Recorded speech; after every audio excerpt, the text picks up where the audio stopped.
It's game 2 of a 3-game homestand here at Lowell Park. Kettleers had a huge win yesterday against Bourne. Hello again, everybody. Steph and Carey welcoming you inside the booth. With a new face joining me today, Tim Crowley will humbly assist us in the booth today, and we're in good hands with him coming in, assisting with the play-by-play and color duties. But like I mentioned, Tim, Kettleers needed a win. They got a big one yesterday against the best team in the league, the Bourne Braves. They won 13-2. What did you see from that game, and how important is it for the Kettleers moving forward? Well, what a response by this Kettleers offense. Again, looking back at the last two games, offensive outbursts on both sides. We saw this same Harbor Hawks team really get into it, over 15 runs in just 4 innings in the middle part of that game on Monday night, and it's the Kettleers responding yesterday with a 13 spot against that only team in the West to clinch a playoff spot thus far. Kettleers had big innings in the third and fourth. 4 runs came across in the third inning, and then a whopping 7 came across in the fourth.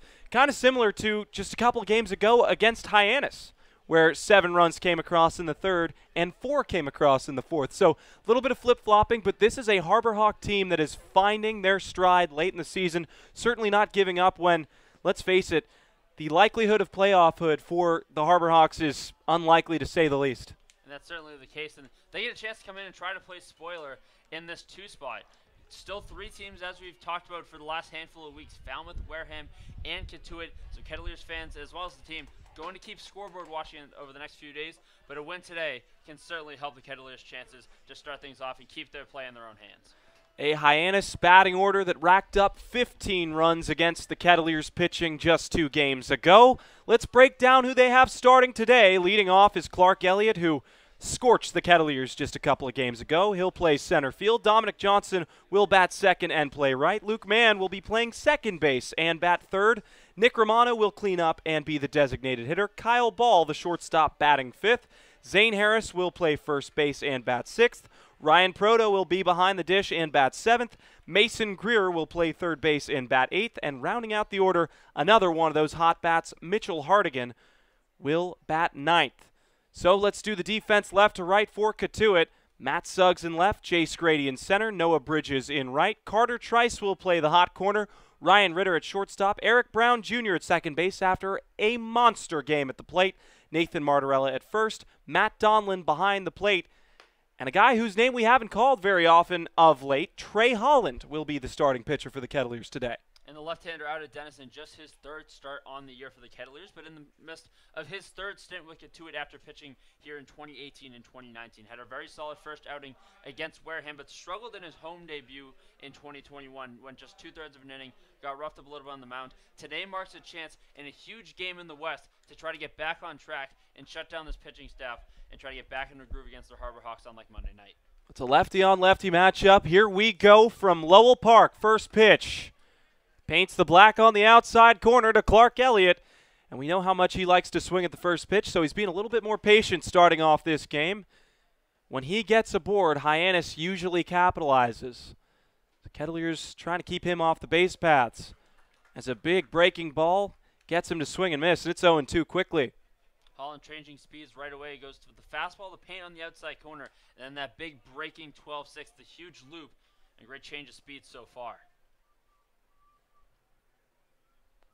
0-2 coming.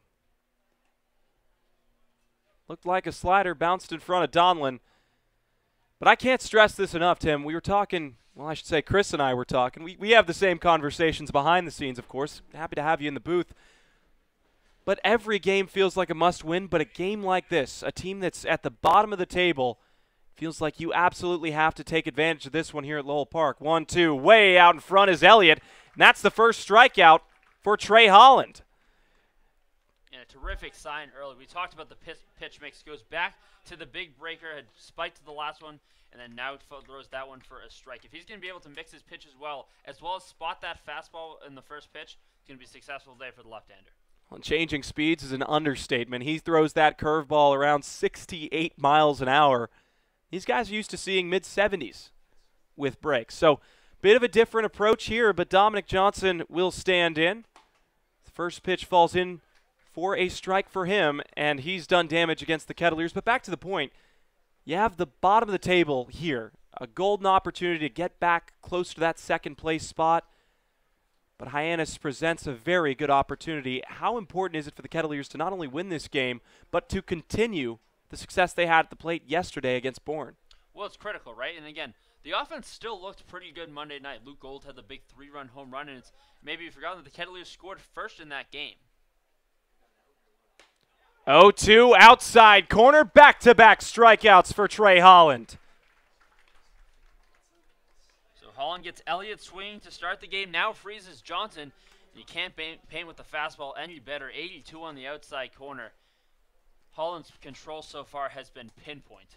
Tim, you want to hear something crazy? Holland has already gone as long as his last start. That was right here at Lowell Park versus Orleans. He went 2/3 of an inning.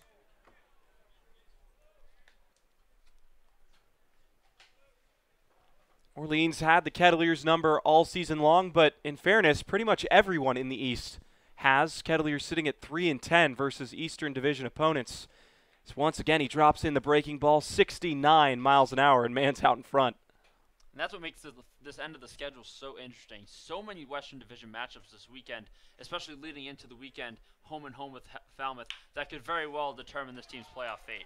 On the ground, fair ball. That gets inside the line. Man's going to round first. He's going to go to second and stand up with a 2-out double. Man doing a good job of predicting the pitch sequence from Holland. Had gone with the fastball away that just missed offside for ball one. Knew that curveball was coming, and Holland just left it a little bit too much over the plate, and a good job by Man to hook that one that was a little bit away down the right field line. A lot of the focus that the Kettleers hitters have been doing is getting late wrist action to start hooking the baseball, especially when they're pulling it, and that's exactly what Luke Mann did in the third spot. Now a bit of a dangerous situation. A big power hitter with Nick Romano batting .250 on the season with 3 runs batted in. Kettleers have not liked it when teams have scored before them.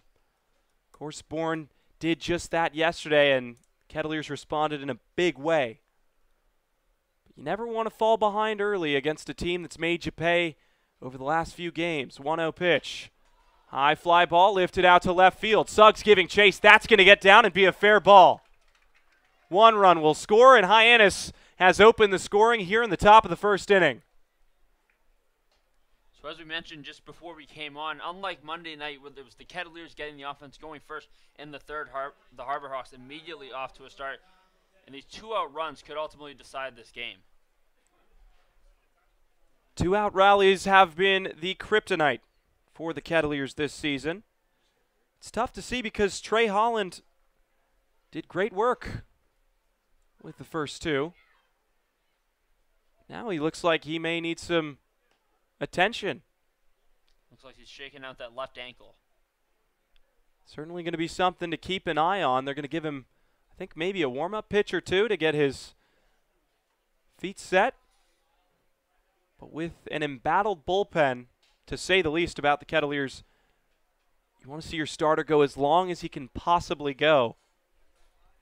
That's evident throughout the game of baseball, not just in this situation where it's been very touch and feel. But Holland looks like he's wincing out there a little bit when he's firing in those pitches. And should he be pulled from the game, again, he would only make it through 2/3 of an inning once again. And obviously a much different fashion so far. Again, mindless of the last 2 back-to-back hits, which were still good pitches, just better piece of hitting by the Harbor Hawks. Different story from that last time going just 2/3. But if he can't continue, this is going to be a long day for the Kettleers bullpen. Starting to see some action out there, and I think they're going to make a pitching change. My goodness. That looks to be the case. We'll be back with all the information after this.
Well, our suspicions have been confirmed, and it looks like Hamilton Oliver is going to have to essentially become the starter in this game. After Trey Holland could only go 2/3 of an inning, looked like maybe he was favoring that left ankle, and you never want to see something like that. When a pitcher gets pulled out of a game for an injury like that, it could mean some serious time.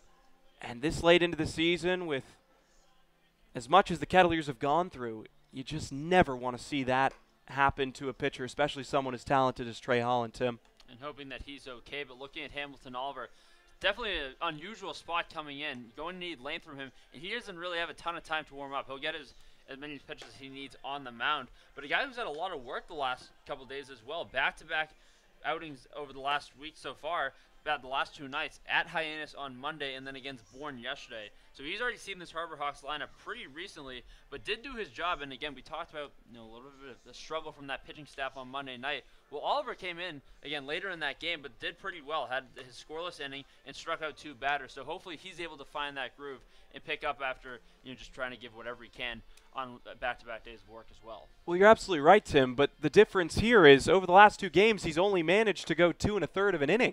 So now it's a totally different scenario. When you've come in to essentially be the closer over the last 2 games and eat maybe 1 1/3, 1 2/3 at a maximum, now you're expected to be the long reliever. And Hamilton Oliver has been spotty to say the least when it's come to 3+ innings of work over the last season. And it all comes down to what the plan is behind him. We'll see how long Coach Roberts wants to roll with the Baylor right-hander. But something to keep an eye on is there haven't been a lot of guys in that bullpen, especially post-draft, that they've found that can go long. The one that has been Harrison Cohen, and he just threw 4 innings 2 days ago, so we don't even know if he's going to be available today. And you have to think that the strategy here is Hyannis, bottom of the table team. Now, you can't sleep on them. Of course, they beat us 15-5 just 2 days ago. But again, you'd rather save those arms for a team like Wareham when you have the off day tomorrow, and then you play Wareham at home on Friday. That is going to be one of, if not the biggest game of the season so far. Now, this game, obviously, up until this point, extremely important. But it's just sort of a formality getting through Hyannis until you have to face Falmouth, Bourne, and Wareham once again. Those are the 3 teams you really need to worry about. More so Falmouth and Wareham because Bourne's already clinched. But we'll see what Hamilton Oliver does here. He has a runner on first base and 2 down. Nick Romano drove in the first run of the game. Luke Mann came across to score, and 2-out rallies have really plagued the Kettleers so far this season. But it's going to be Kyle Ball coming in to hit.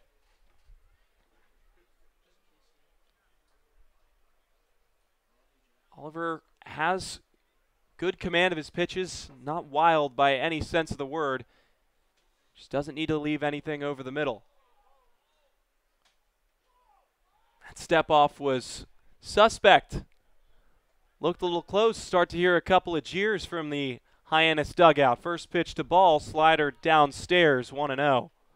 And again, for Oliver, just to start settling in, only needs 1 out to get out of this. But in order to set in, just needs to be able to find that command of the plate that Trey Holland started to, especially against a guy like Kyle Ball, who's currently leading the Harbor Hawks in walks.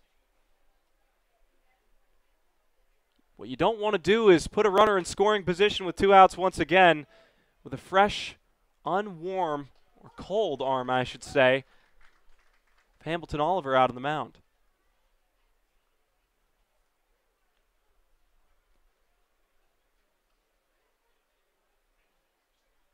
Here comes the 1-1 pitch. Once again, the slider misses outside. He's trying to clip that outside corner, keep it away from Kyle Ball. And I don't blame him. 2 pieces of solid contact from Luke Mann and Nick Romano, both pulls. So 1 hit right inside the first base bag on a line drive, 1 over the head of the third baseman. Fires an 86-mile-an-hour fastball for a called strike. So that's going to be his money pitch. Now, the thing is, he's shown it. That is the pitch that he's locating well. Is Kyle Ball going to sit on a fastball here? Well, he's gone away, and he's put that fastball outside where he wants it. Just can't leave one in. 2-2. Went with the fastball, and it was too far downstairs. So the count's full. Nick Romano's going to get a head start with 2 outs and a 3-2 count.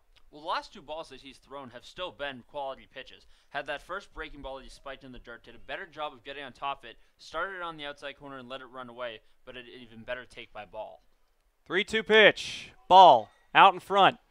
Coming on to make the play, and he can't, is Eric Brown. Gets underneath the glove. Let's see how this is scored. Looks like it's going to be a hit, and I think that's the right decision. It certainly is. That's a tough play. The chopper, Brown didn't have a ton of time even to make that throw. If he had found a way coming in, had to change direction and get that ball back across. Absolutely the right call from the official score. So the inning is extended by a Kyle Ball infield hit, and Zane Harris comes up to the plate. Had a pair of singles a couple games ago. One of those could cause some trouble with a runner in scoring position. Big left-handed bat. Have you noticed that Oliver's continuing to use the outside? He's really not trying to give up anything middle in, and I think that's the right call, but when you're missing outside, sometimes you might need to let him beat you with the bat because you don't want to start walking guys. That's going to get inside number 26's head. May cause more problems than solutions. Harris taps that one back. And Oliver doesn't have that stuff that's going to overpower people either. He's a very much pitch-to-contact right-hander. But if he's spotting that fastball, that's going to be his key, which he has so far. And for his off-speed, it's just going to be getting on top of that breaking ball and not allowing himself to spike those pitches in the dirt.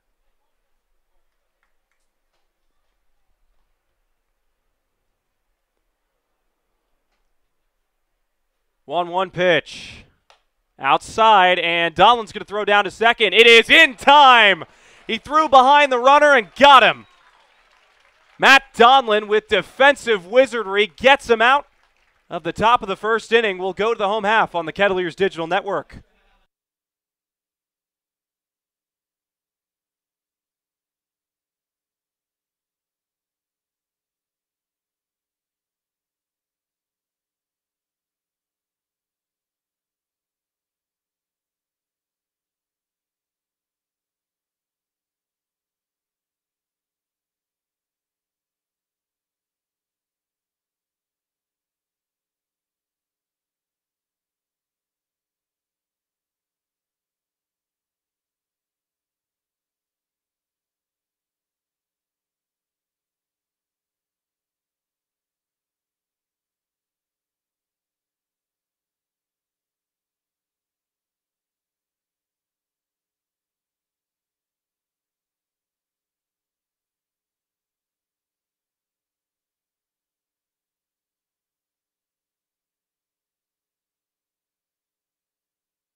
Hyannis scored one in the top of the first inning. The Kettleers are working from a deficit once again in their home half of the first. But some familiar faces are going to be in the starting lineup for the Kettleers. In fact, it is the exact same as yesterday.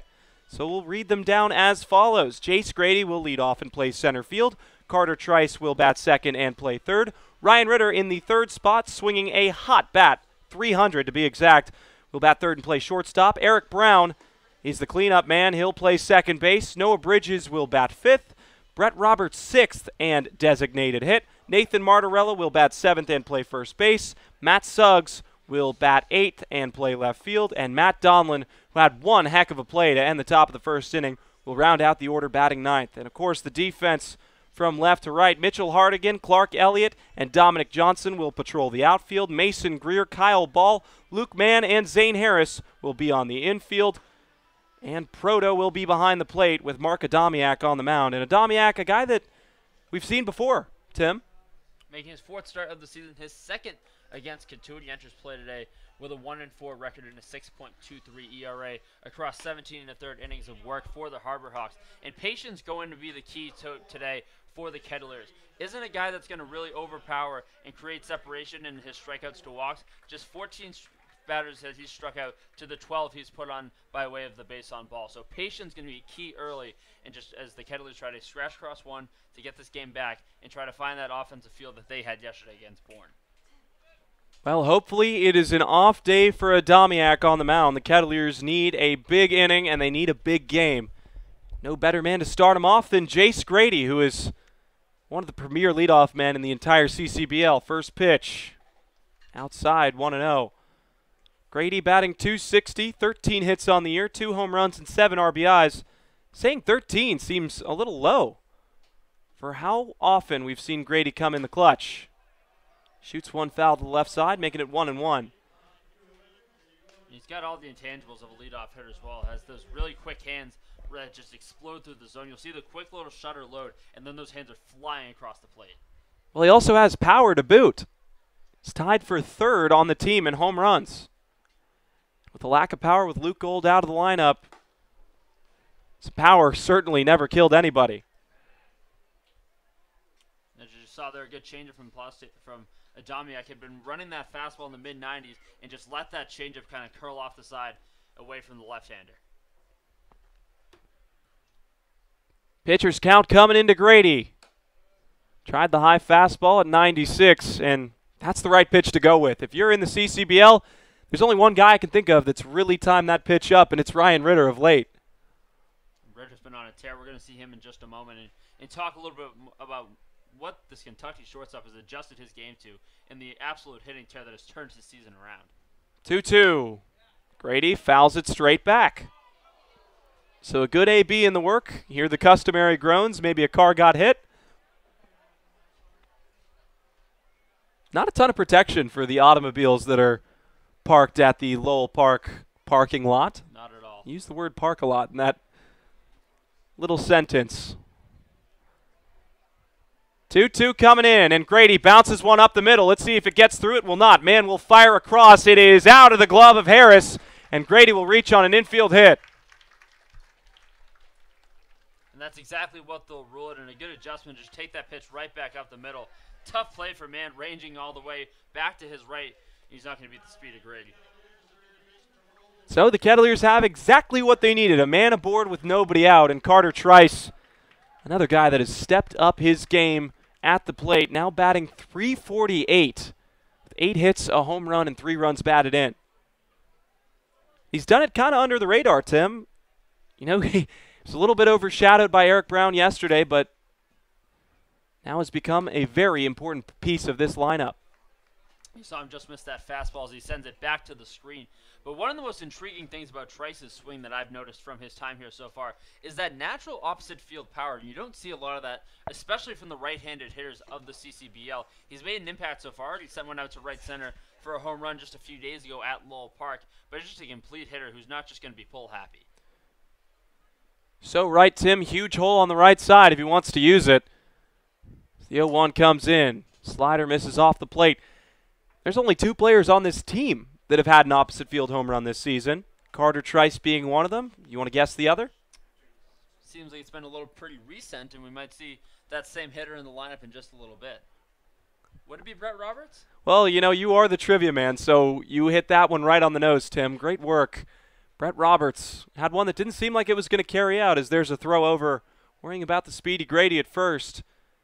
But there's so much strength involved in hitting a ball to the opposite field. It's really a whole lot more difficult than you'd think, right? You're laid on a pitch. You manage to push it out just by the skin on your teeth. 1-1 to Trice. Backs him off the plate a little bit. 2 balls and 1 strike. Took something off the fastball there. Might have even been a variation of a cutter. You saw that start to come back in on the back door to Trice, but a good take.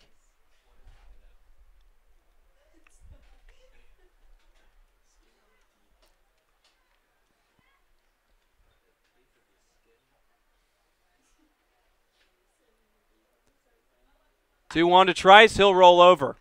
Greer is going to fire to second. Let's see if the throw to first is in time. No, Trice is going to beat it out. So the Harbor Hawks get the lead runner, but Trice is safe at first. So you trade a speedy runner at first base for another speedy runner at first base. The only difference, One is down here in the bottom of the first inning. You can rule that a 5-3 fielder's choice at home, and just not enough on that one. A little bit of a rollover on the breaking ball. A good pitch from Adamiak, but in no way hit hard enough to try to turn two. Talk about all of the opposite field contact, and then, of course, a piece of soft contact to the pull side, to the left side of the infield for Carter Trice. Now Ryan Ritter's at the plate. He'll fan on a big slider to the outside corner. We alluded to it just a few batters ago in this absolute transformation that Ryan Ritter's made. He's attacking more fastballs, and this is a guy who, again, struggled mightily at the plate. He has now found himself hitting up around 300 once again.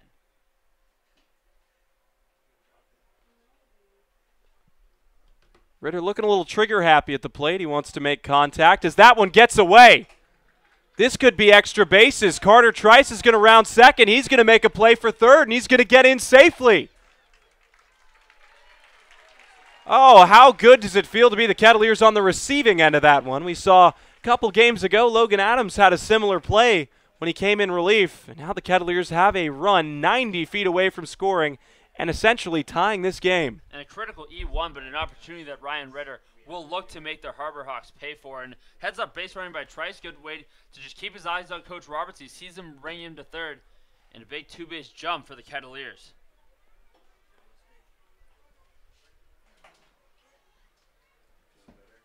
Corner infield starting to come in a little bit. Middle infield still vacated from the infield grass, playing back. The 0-1 pitch comes into Ritter. Pops him up. Man fighting the sun. He'll make the catch, and there will be no advance from Carter Trice at third. So Ryan Ritter can't move the runner in to score, but Eric Brown is coming up to the plate. There is almost nobody in this order that you want up with a runner in scoring position than Eric Brown after his day at the plate yesterday. And Chris and yourself have talked about this for quite some time on the broadcast. Had gone through that little bit of a string where he hadn't had a base hit in a while, but it wasn't one of those cold streaks where it's weak contact, you're just missing balls. This is Eric Brown hitting balls right at people, jumping off the bat. You can only hit balls at people for so long before you start to find holes. That's exactly what he did yesterday in his huge 5 RBI performance. In the third inning, a single which scored a run, as well as the run that he scored, a double that scored 3, and he also scored another run, and then a sacrifice fly to right field, which scored his 5th run of the game. I mean, just unbelievable numbers, and his hitting coach, his personal hitting coach from back home in Louisiana, has come to see him. The adjustments that he has made at the plate are night and day for the last week. As Brown through his hips, delayed strike call from Rosenberg, and it's 0-2. Larry Rosenberg manning the duties behind the plate. Joe LaBelle over at first. Alan Liberdoni be the third base umpire. So Brown behind the count. Let's see what he can do here to work his way back into a favorable position.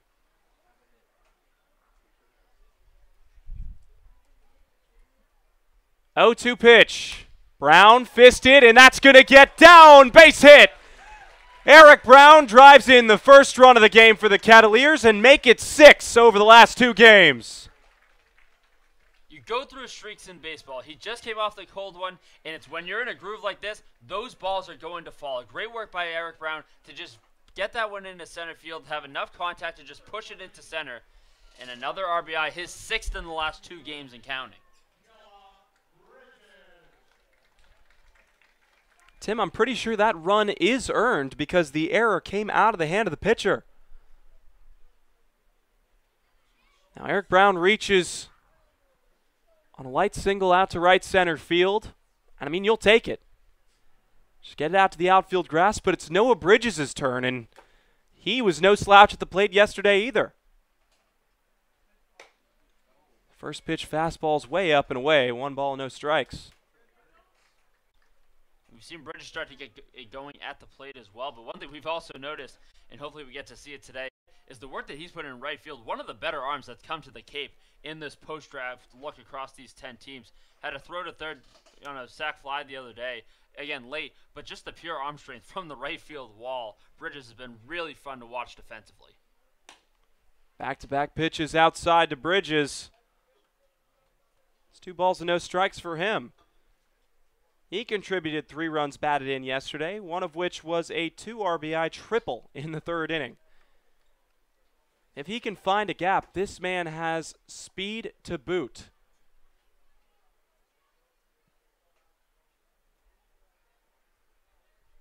Domiak throws over to first, doesn't seem to be slowing down, worried about the runner on first base in Eric Brown. Of course, really the only reason that the Kettleers even scored that run was because of a throwing error by the pitcher. 2-0 count, gets one back. Fastball at 94 on the outside corner. And a good approach by Bridges so far. We mentioned again, this is a pitcher who does struggle when he doesn't have that fastball quite on. That was the best probably fastball he's spotted all day. But a good patient approach by Bridges against a guy who has been prone to walk a lot of batters as of late. You should see Eric Brown dive back in, and it's that type of adjustment that he's going to have to make on his lead. And a good job by Adamiak so far, mixing up his looks, was waiting for that one, whereas Brown takes that right step, that's immediately when the throw goes over. Eric Brown's going to go. The pitch is upstairs. Let's see how the throw is. It is not in time. Out of the glove of Ball. Eric Brown swipes second base. Brown benefited from a tough pitch to run on the fastball up, brought Proto up, did in motion, but still a lot to reach back, especially with the velocity that Adamiak comes with, and a great slide to stay away from the tag. Eric Brown has a number in his head for batting averages that he wants to reach. It's 310. In order to accomplish that goal, he thinks he needs to hit 7 out of the next 8 at-bats. So he already has a good start. He's 1 for 1 today. Now runner in scoring position for Bridges. 3-1 pitch. Bridges, line drive. Foul ball. Bridges put a charge into it, but it hooked foul to the right side. Man, he is swinging the bat well over the last couple of games. Talked to him before the game. He said, really a lot of this is my back leg. It taught me to be a slap hitter at UNC Wilmington, and that's essentially get laid on the ball and outrun infield hits. Now, with Coach Roberts, a lot more action on that back leg, gives him more power, gives him more torque to get through the baseball. You can see it working with how well he's pulling the baseball. Not a lot of opposite field contact out of number 20.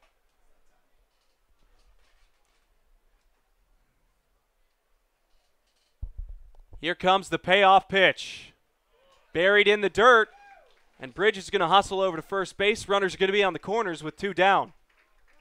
And while it didn't produce that second run yet, those are the types of at-bats that are going to be up 1 through 9 throughout this order for the Kettleers today. Even on the foul ball, a perfect 3-1 approach from Bridges, put it a fastball and picked the spot that's only where he's swinging. Drove it, just hooked it a little bit foul, and staying patient against Adamiak is going to be huge and a great at-bat. That's the picture-perfect model for what everybody needs to be doing 1 through 9 in this lineup today. So now it's the turn of Brett Roberts. He's batting .262 on the season, 16 hits, 2 home runs, and 10 runs batted in. Could give the Kettleers the lead here in the bottom of the first inning. First pitch to Roberts. Swings out of his shoes. It's 0-1. That first pitch slider starting to feel a little bit like the beginning of the season with Brett Roberts. Positives, beginning of the season, Brett Roberts hit everything he saw. Negatives, swung at pitches like that. The middle of the season, he was a lot more patient at the plate. You know he's up there ready to do some damage. 0-1 from Adamiak. Bridges is going. Here's the throw. It is not in time. Eric Brown's going to come in to score.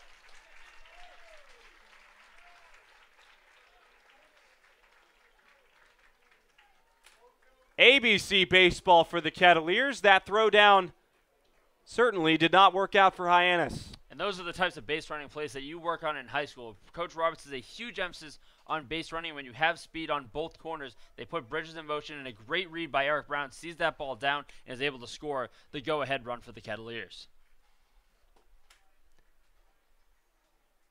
1-1 to Brett Roberts. Elevated fastball. He got his hands on it and fouled it straight back.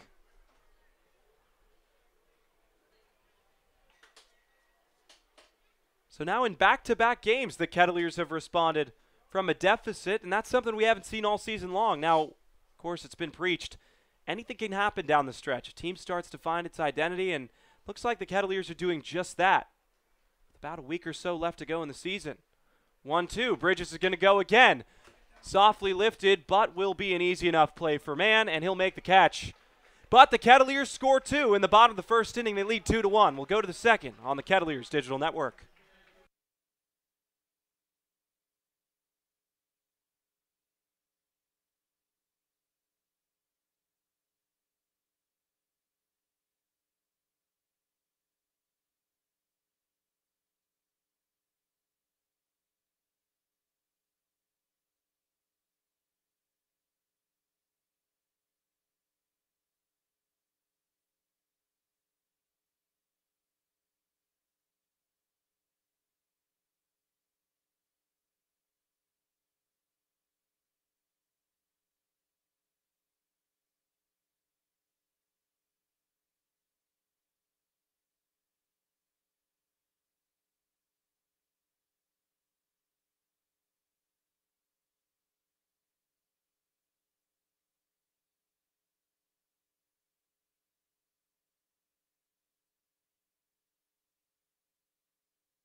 So the Kettleers do something they almost never do in the bottom of the first inning. They respond to a bit of adversity. And down the stretch, this is the most important thing in the world as Zane Harris lines one right at Eric Brown. And Eric Brown having a good day at the office already, and we're not even through 2 innings.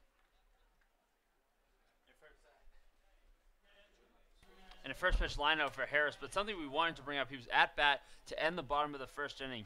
And what a fantastic throw I wanted to come back through from Matt Donlin, throwing behind the runner at second base in time to nail him. And over the last couple of weeks, we have seen that arm put to display what has been by far the strongest throwing arm from behind the dish on the Cape so far. We saw that beautiful throw at Wareham and another great defensive work today against the Harbor Hawks. Well, it's certainly one of them. The only other name that really comes to mind is Jimmy Crooks for the Wareham Gateman, who has gunned down the speediest of the speedy all summer long. It's Ryan Proto is quickly behind the count 0-2. Hamilton Oliver looking comfortable now with a bit of insurance here, a 2-1 lead for the Kettleers. 0-2.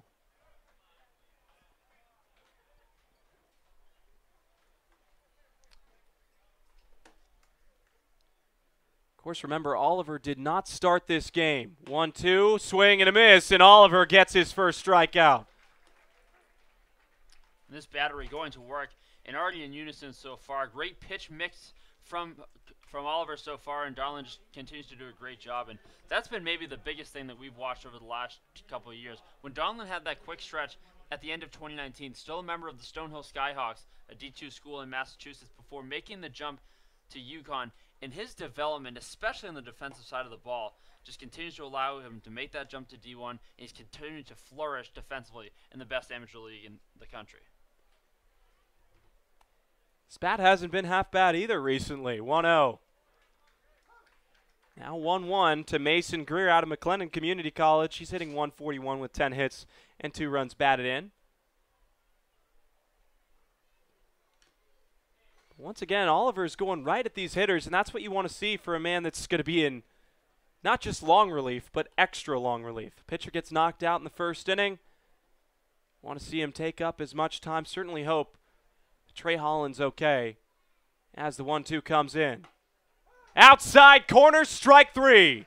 Hamilton Oliver matches Holland's strikeout total in as many innings as it took for Holland.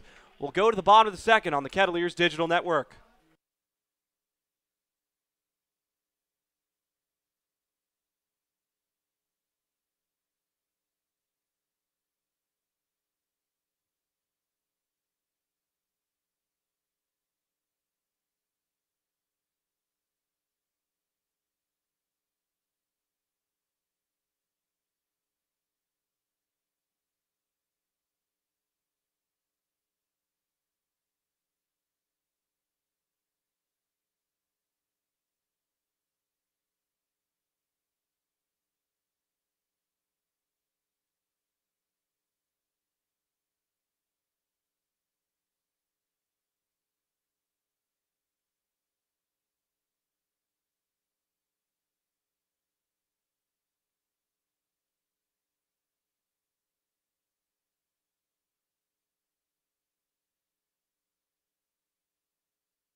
Well, Hamilton Oliver did excellent work in the second inning. Now it's 7, 8, and 9 scheduled for the Kettleers, Martorella, Suggs, and Donlin.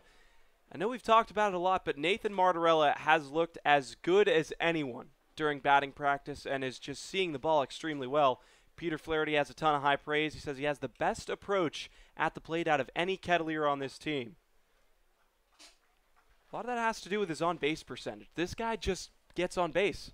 Tim, I know you like the movie Moneyball, right? That was, what, your senior quote? How can you not be romantic about baseball? It was. If you can get on base, you're going to play in this game for a long, long time. Martorella swings and misses on an 84-mile-an-hour changeup.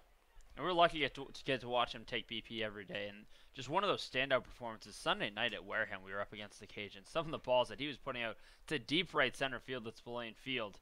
Just the approach and the raw power in batting practice is insane to watch.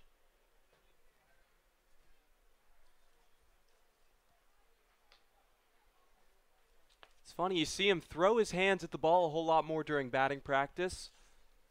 Doesn't happen as much during the game, but if he can put that together in real game situations, he is going to make a lot of money somewhere. 1-2 pitch. And a big thing for him was getting consistently in the lineup. You know, for him, the stability of being in the order every single day helped him out tremendously. He's only gone up when he's been a staple in this order. As the 2-2 comes in. Shoots the opposite field. It is going to be a tough play in the hole. Long throw. It is in time. Kyle Ball releases a rocket from just outside the outfield grass, essentially. Retires Nathan Martorella for the first out of the inning. And that's a good adjustment by Ball, too. You saw him try to stay back. He was anticipating that bigger hop. Didn't end up coming. Stayed on the ground. Makes a tough adjustment with the backhand. And makes a really strong throw over to first.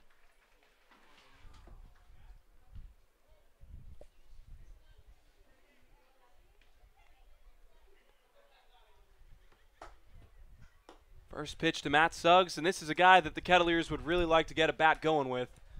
Bottom part of the order, because you know that 3, 4, and 5 are going to get aboard.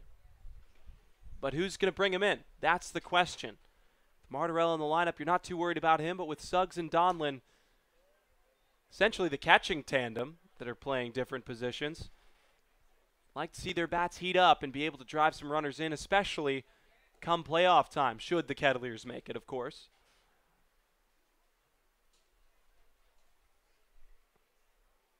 2-0 from Adamiak. Suggs lifts it into the infield. Harris is calling everybody off. He makes the catch. That was a close one. Almost popped out of the glove of number 33. That one was a mile high, and again, we started off towards the pitcher's mound, and there's the natural drift. Good job by Harris to stay with that one. But we've talked about especially on the pregame show quite a bit lately with our own Lauren Kirkley, that 7, 8, and 9 spots have been making and breaking the Kettleers' order so far over the last handful of games. Again, that was a lot with Ryan Ritter on his rise while he was still in the 8 hole. He moves up to 3, so now it's about finding his role in the 7, 8, 9 spots. It's going to have to be Suggs that steps up around Martorella and Donlin.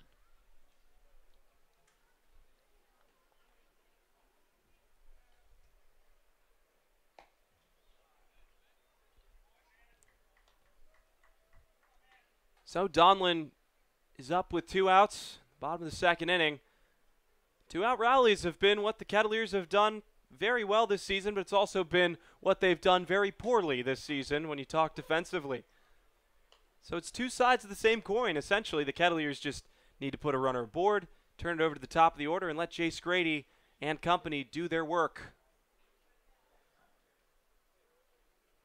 The 1-2 comes in. Donlin, big swing and a miss. So Adamiak retires the Kettleers in order. Will go to the 3rd on the Kettleers Digital Network.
Didn't think we'd be saying it this early again, but the Kettleers are going to use their 3rd arm this evening. It's going to be Max Gigg, and what this tells me is the Kettleers know how important this game is to win.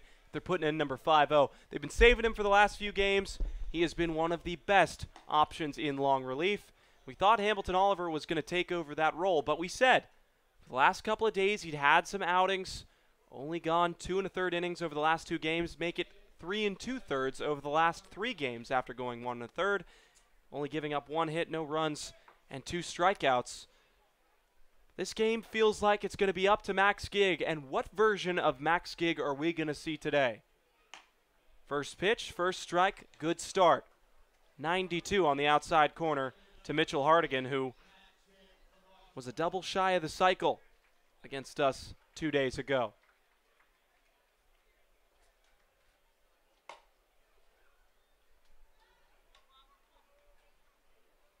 Gigg, one of the really cool guys on this team. Get to speak with his dad quite a bit. Out of Boston College. Good to see him having as much success as he's had of late. Eric Brown goes to a knee, makes that play look so easy. Eric Brown turns the difficult plays into routine every time he gets the opportunity. Number 2's been so smooth up the middle lately over the last handful of games, but just looking at this pitching situation, again, you mentioned it a few innings ago, and it's so important to note the off day tomorrow. So if this is going to be a game that instead of just finding bulk guys that are going to eat innings like Harrison Cohen has lately, like Ian Fago did yesterday, and if it's going to have to be a piece this game together, that off day tomorrow is going to be huge going into Wareham on Friday. And even with Oliver, it's still important to note, again, maybe the innings weren't there the last 3 days, but there's still the process of getting up, getting warm, getting loose, and then delivering those innings does take a toll. So the fact that he's gone pretty strong over the last 3 days has shown a ton about what he's meant to this team. But Gake's going to be huge over these next couple innings there. We'll see how far he goes. Well, this offense essentially lives and dies by Clark Elliott, who's back up for the second time. Coming into today's game, 358, which is the best on this team, one of the best in the entire CCBL. Gig buckles him up. Pretty pitch. Slider at 84 miles an hour. A lot of those check swings. Elliott's aggression works against him, making it a 1-2 count. There's been a lot of talk around the baseball world about the check swing in just a moment. I'm going to have a question for you after this pitch. 1-2. Elliott lines one out to center field, and that's what he does. Gets aboard with one out. The Harbor Hawks put the tying run on first base. So we saw the check swing called for a strike on that strike 2 pitch to Elliott.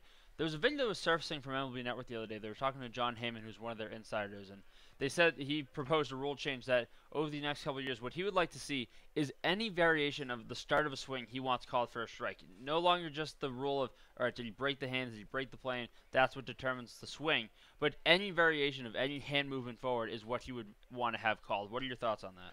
I think that's a terrible idea. I think hitters are so deceived by these pitchers, and essentially pitchers have kind of worked their way into a position where maybe they're not playing as fairly as they should be playing with all the spider tack nonsense. As here's a line drive right at Matt Suggs. He falls down but recovers and makes the catch for the second out of the inning. That's an impressive recovery. Again, saw the feet start to go a little bit, and on a ball that started to look like it was not sharp, but just a little bit of a hook to his right. A great adjustment by the catcher-turned outfielder. But back to your point, Tim. You know, sometimes you start a bad decision and then you think, hey, maybe I shouldn't do this. It's the same at the plate. It's part of the game, the decision-making aspect, and you're taking away the ability of the umpires to discern what is a swing and what isn't. What happens if you just throw your shoulders at a pitch and there's no hand movement? And I'm right with you, and especially, again, that takes out half the battle we've talked about. All right, there's leagues that are already trying out robot umpires. You're taking away a human element of the game as well. You know, that's half the battle sometimes with these base umpires up and down the lines as well. Yeah, they got to handle the calls and, you know, the safe out at first, second, and third, but they're the ones taking those appeals as well. Luke Mann back up. This gig lights him up with a 95-mile-an-hour fastball. He's been touching some big numbers over the last couple of games, and Luke Mann, just the guy you want to get out here. He doubled and later scored the only run of the game for Hyannis in the first inning. It's part of that big 2-out rally for the Harbor Hawks. You have to think Clark Elliott might be going here. He is not. Tried the same pitch, this time at 96. He certainly reached back for something there, and looked like he found it. Donlin tried to hold that as long as he could, and that's a matter of inches we're talking off the outside corner, if at all. 1-2. Tried to take a shot to left field, but fouled it away. 1 ball and 2 strikes again. And I like seeing the speed from Gig early, but what you don't want to see is him over-exhausting himself out on the mound. You don't want to see him lose steam, lose velo, lose accuracy, and, you know, you've already lost one pitcher to injury. God forbid anything happens to number 50. That one almost gets away from Donlin, and it's 2-2. We're seeing the momentum of this at-bat start to shift in favor of Mann after that fastball that just missed off the corner. And Left that fastball a little bit wide on the release point, but a good job by Donlin to slide to his left and keep that in front.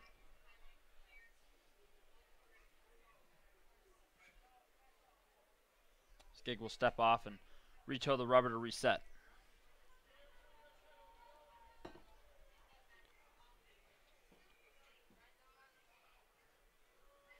All Gig needs is one strike to get out of the inning. Let's see if he gets it here. 2-2 pitch. Spoiled again by Mann. So he's on time with 94. Gig's gotten up to 96 this inning. Man can manhandle a baseball. One would think that the speedy Clark Elliott could score from first if he finds a gap. 2-2.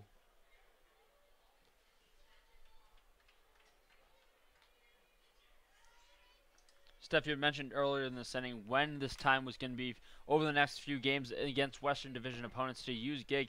Well, he's coming off of what has been a really good stretch against the Western Division as well. His last appearance 10 days ago on a Sunday night in Bourne, and he delivered a huge middle relief appearance with some length too. 3 1/3, didn't give up a run over 3 hits. That one misses in the dirt. The 1 walk and 2 strikeouts. So he's found his groove again as that sort of long reliever. His last 4 appearances all going 3 innings or more. So keep that as the magic number for what he can give the Kettleers today. Payoff pitch. Elliott's going to break for second with 2 outs. So inconsequential pitch for Elliott. Here it comes. Once again fouled back. So Luke Mann having a professional at bat at the plate. Should Luke Mann reach here, the man with the only run batted in for the game for the Harbor Hawks would come up. That, of course, is Nick Romano.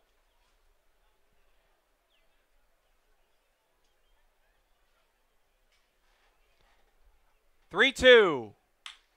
Up the middle, and that's going to go right at Eric Brown. Here comes the throw. It is in time. Oh, my goodness. Off the glove of Gig. Eric Brown adjusts, and he is just dazzling defensively at second base.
Harbor Hawks come up empty-handed in the top of the third inning. We're here in the bottom of the third with the top of the order coming up for the Kettleers. And Tim, this game's moving right along, and for good reason.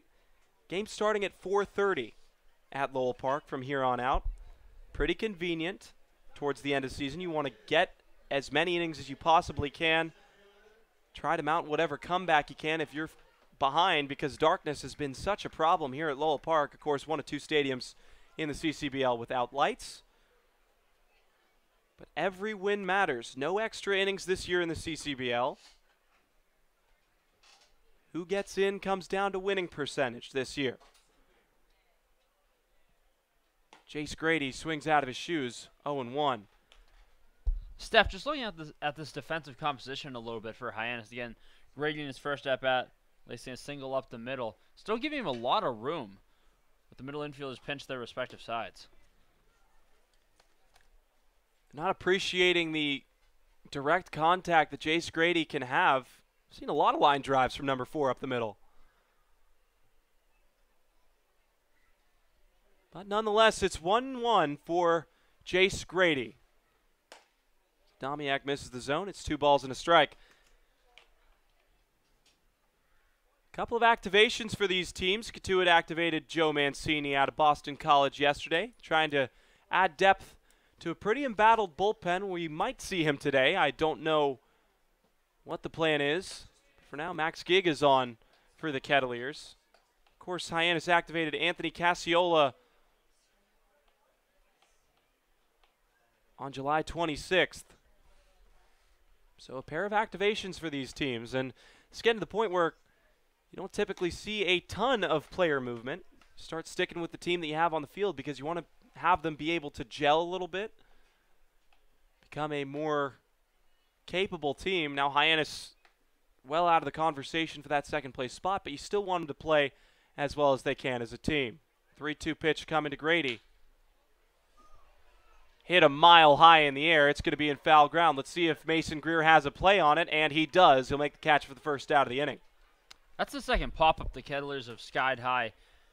And a corner infielder for Hyannis just coming in, tracking, and then almost not even so much of a reception, but just like a stick out, and look what I found. Just saw it with Harris last inning and now with Greer as well. Skied high. Is that the aftermath of a certain Disney movie, Tim? Could be. It's not Disney Sunday. I'm not in the movie. It is not Disney Sunday. Well, you know, I grew up in Orlando, Florida, right? So that too. We can avoid all the Disney references. It just reminds me of my childhood. As the slider catches the outside corner. First one to Carter Trice. Reached on 5-3 fielder's choice and later scored in the first inning. First round of the game for the Kettleers, might I add.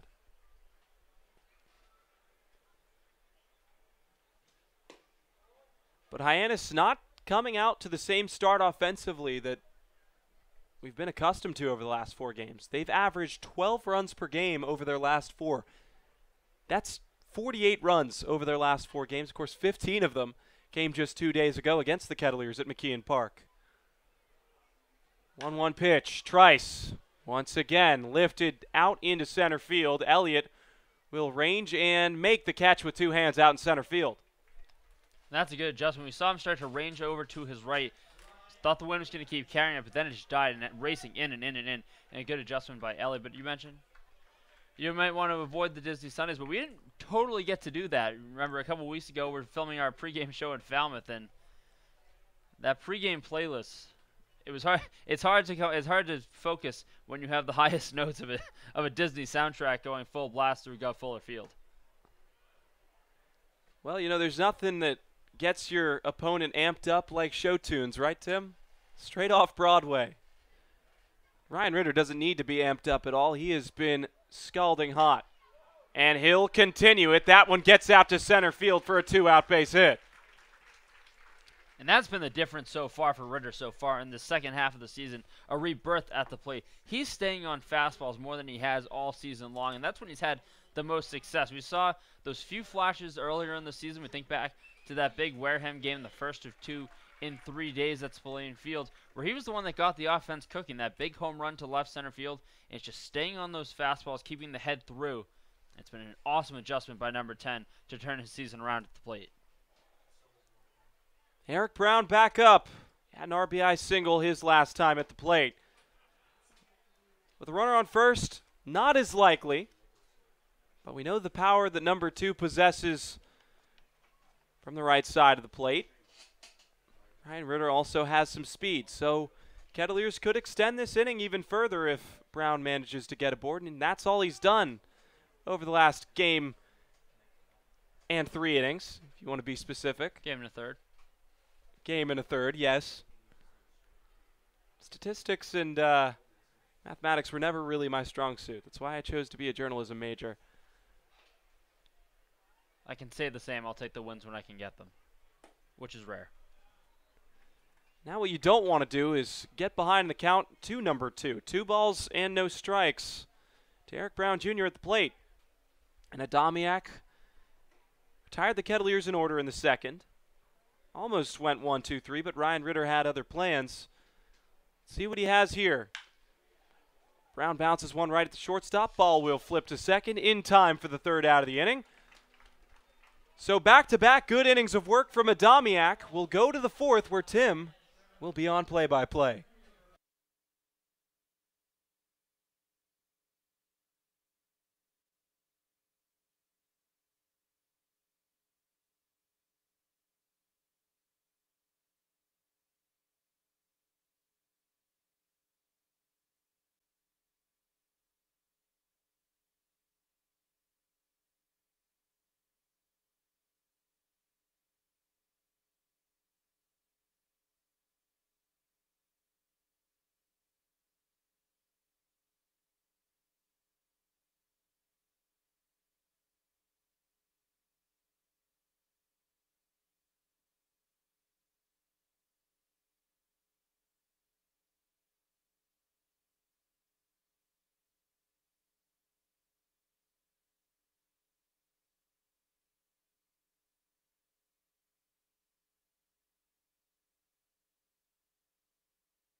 Kettleers lead 2-1, a third of the way through this one. It was at to play in the top of the fourth inning. Tim Crowley, Stephen Carey, and the brilliant work of our producer Jack Roberts to get our visuals restored. Max Gig enters another inning of work. First pitch home.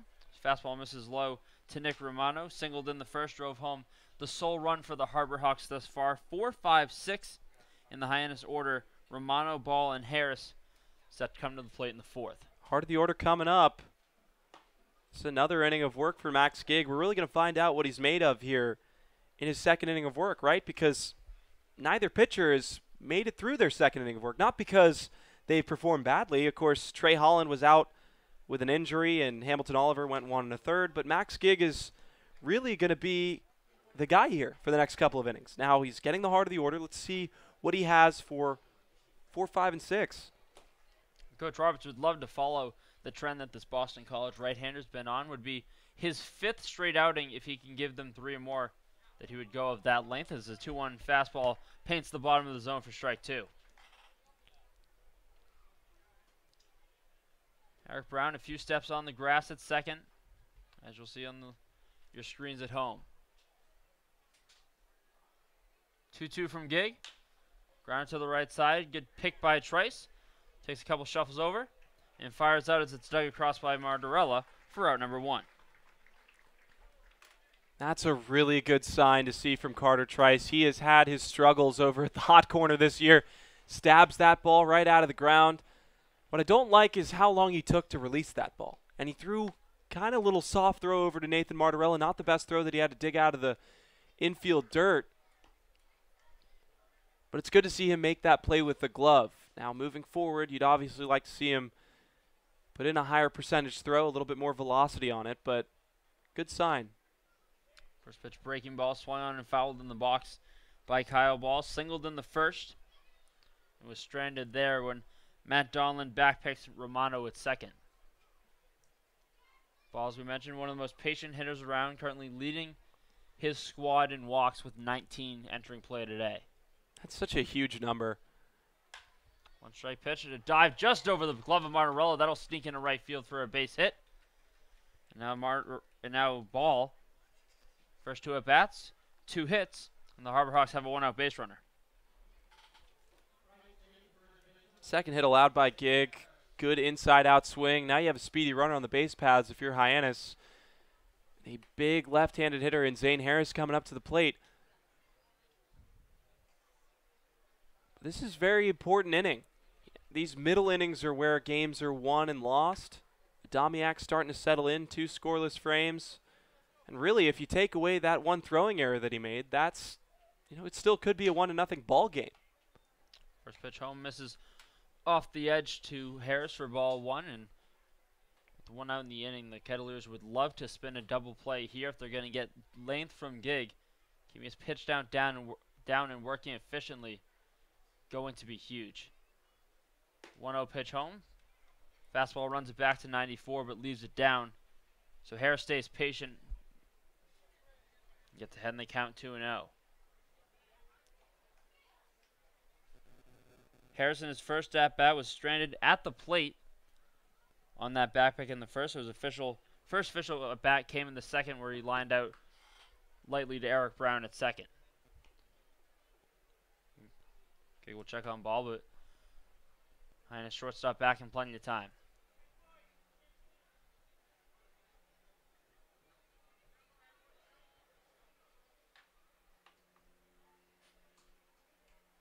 Two-0 from Gig. Runners stay where they are. Fastball just missing off, and got to imagine the take sign's on for Harris at 3-0. Well, I think this has got to be a bright red take sign. Like, just do not swing, whatever you do. Odds are that Gig's going to fire in a strike, more than likely his fastball, but put a runner in scoring position without swinging. Don't even risk getting a ball on the ground. See if the green light is there. It is not. Harris takes a fastball down Broadway.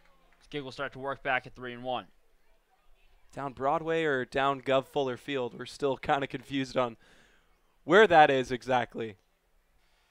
It's just hard. You're starting the usual pregame intro, and then you have the highest note possible of whatever song was on at the time. Another check by Gig. Another slide in safely from ball. A lot of frozen from a team that's been red hot lately. That too. Falmouth Commodores. Your brother stole the performance, or had a newcomer come in and steal the show. Ball leads off first, 3-1. Fastball misses low. And now back-to-back base runners, one now in scoring position for the Harbor Hawks. This is the moment where you start to see Mike Roberts peeking his head over the railing to have a conversation, but Matt Donlan's taking care of that. He says, hey, Coach, I've got it. First walk allowed this game, first walk allowed by Max Gig. But you don't want to let it continue. Positive, Gig has not been out of control with his pitches. He's commanded them pretty well, except for that walk right there, but nothing that's really going to get away from Donlan and move both runners into scoring position. But of course you're going to see Trice come in on the infield grass a little bit, expecting some light contact. Ninth walk of the season for Gate to go along with 14 strikeouts, and Proto will have to wait for the first one as gives a check to ball at second. And a ground ball to the middle infield would be ideal, right? You could get 4-6-3 or 6-4-3, but part of me wants to see Carter Trice tested over at third base and see if he can make that throw over to second. After just a few games ago, he had a bouncing ball that he sailed out into right field. Now, by trade, he's a second baseman, so he's still learning the position on the fly. And when you come to the Cape, it's the best players on every team they've been at and the best players of their position on every team they've pretty much ever played on. So Carter Trice, a bit of an anomaly over at third base.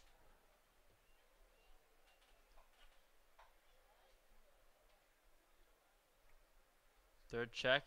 Gig delivers. Fastball misses in. Runs inside on Proto. He lays off to even the count.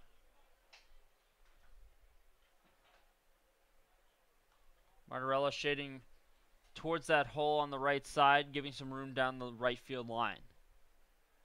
1-1 from Gig. Fastball Proto was on, but laces that one into the trees down the right field line to move the count to 1-2. His first at-bat, the UMass Lowell product struck out swinging. So makes the trip down from north of Boston and Lowell down to the Cape for the summer in Hyannis. Well, Lowell to Lowell today. 1-2 home from Gig. Fastball misses low, backhanded by Donlan. He'll keep it in front to even the count at 2. It's a good point. Low to low. I like that.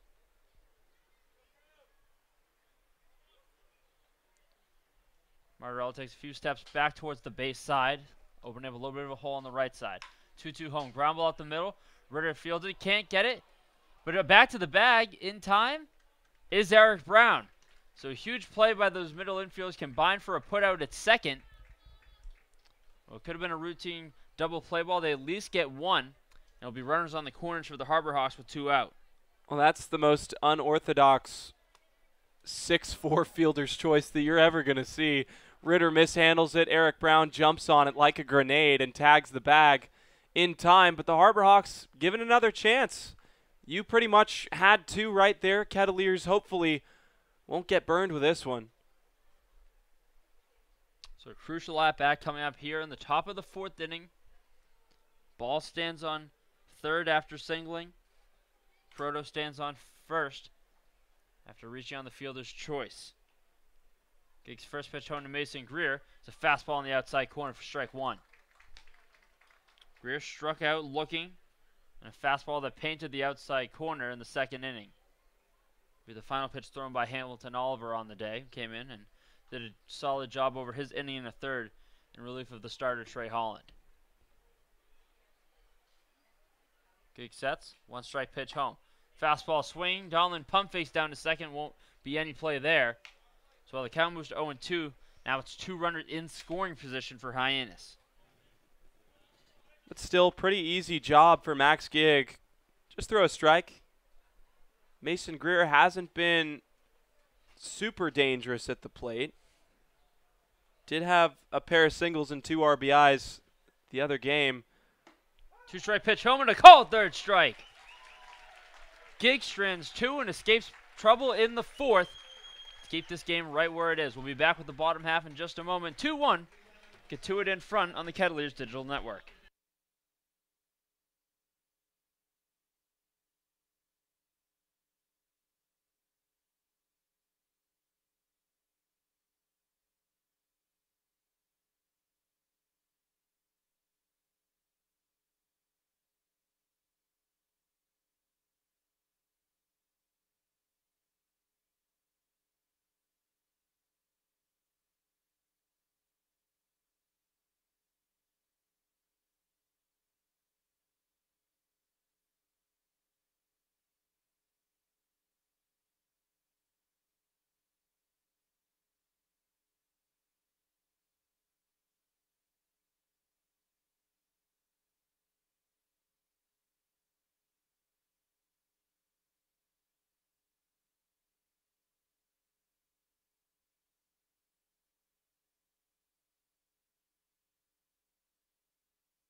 Domiak back on the hill to start his 4th inning of work.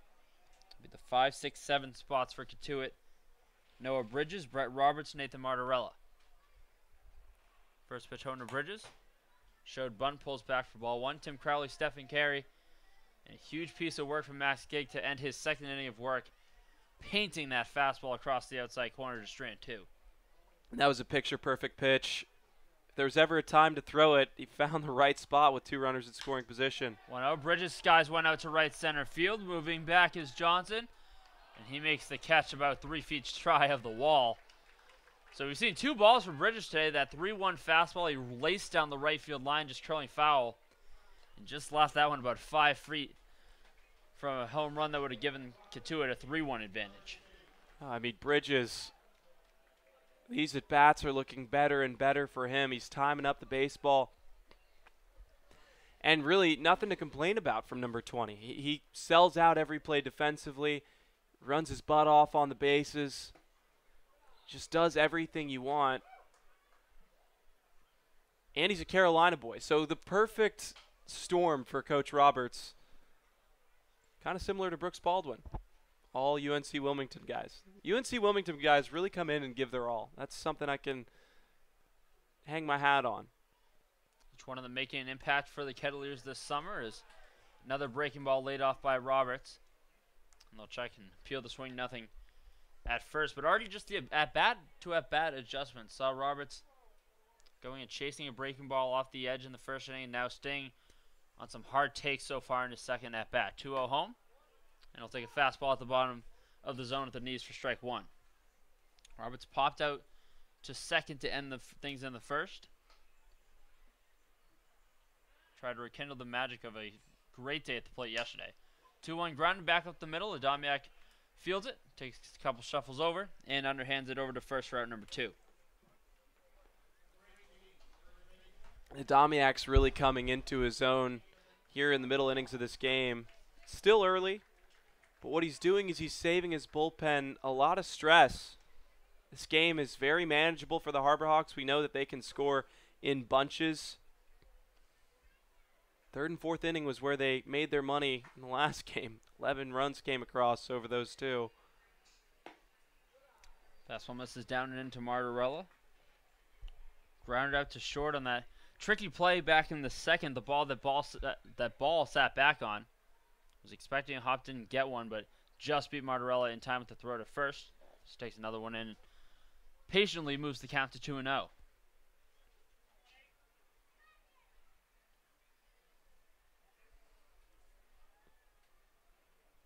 Infield at regular depth, outfield the same. 2-0 from Adamiak. Martorella on that fastball, but just tips it back to the screen. 3 2/3 from the Hyannis starter so far.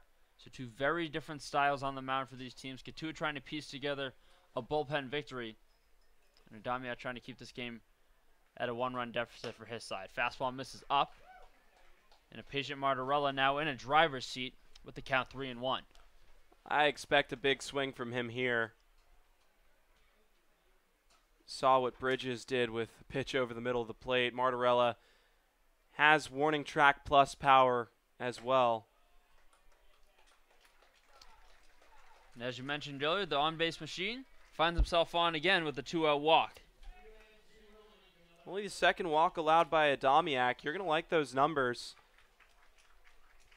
Not a lot of walks this game, so a lot to be proud of from a pitching standpoint, but it seems like since that throwing error over to first base, Adamiak has really settled in. Really the first inning in general for both teams. Only blemish. Now the question is, how would Trey Holland have done had he stayed in the game? Would he have gone 4 innings? Would he have been pulled before that?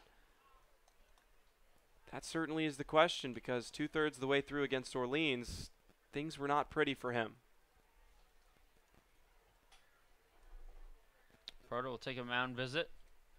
Check on his right-hander. Suggs in his first at-bat sent one to the moon, bounced back, came back through the atmosphere into the glove of Zane Harris. With one of those two that, as we talked about earlier, ball goes a mile high in the air. Those Hyannis corner infielders track, and again, not so much as the soft hands bring it in, but just more of the stick. Oh, found it on both sides of the infield. Now you're going to see Ray Korn coming out to have a conversation with his pitcher. I think it's just settling him down. You have 2 outs. Cotuit only has a 1-run lead. Don't make it any bigger than that. You have the bottom of the order coming up. And not to take anything away from Matt Suggs and Matt Donlin, but the least dangerous part of the order. You throw strikes, likelihood is they can get base hits. They're not going to knock one out of the park. Now, just as I say that, I might have jinxed, and I hope I jinxed the Kettleers to, hit one out of the park. But this is the bottom of the order that you should be taking advantage of. Just throw the ball over the heart of the plate and see what happens. Suggs takes a pitch just off the plate. So patient approach from the 7-8-9. In the Cotuit line, we've talked about how important their productivity has been as of late in this recent stretch of the Kettleers. Suggs trying to find a pitch he can do some damage with. 2-0 home, moves him out of the way. Snap throw down to first. And Martorella just sneaking the right hand in front of the tag But Suggs, with a man on and 2 outs, a 3-0 count, would expect a hard take sign here. Yeah, you're absolutely right on this. Put a runner in scoring position. I mean, that's all you have to do. If Donlin gets aboard, you give Jace Grady a couple of hacks. And nothing there either. So a 4-pitch walk, back-to-back walks issued by Adamiak. With 2 outs, 2 runners on for Matt Donlin. Donlin's been okay in these situations. If he can manage to get a little bit more on top of the baseball, hit the ball hard, and he'll find a gap, he'll find some space. It's just getting underneath it. We've seen a lot of flyouts, a lot of pop-outs to the infield. Nobody more than him understands his swing. He has power. Just has to get locked in here, and Adamiak really struggling with that fastball, leaving it way up. First pitch home to Donlin. Nails the zone on the outer half for a strike. And Donlin's RBI opportunities have been significant in the chances he's had. You know, was able to tack on some big late runs in the 6-1 win at Wareham a few weeks ago on a Wednesday night. Would love to convert on another one here. 1 strike pitch to the plate. Breaking ball flown deep into center field. Moving back is Elliott. Moving back. And a short little jump. He's able to reel it in. So Donlin gives one a ride. But Hyannis escapes without any runs allowed in the 4th. We'll head to the top of the 5th inning. 2-1 the score on the Kettleers Digital Network.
Max Gig returns for what would be his 3rd inning of work. If he should complete this inning, it would be his 5th straight appearance of 3 innings or more.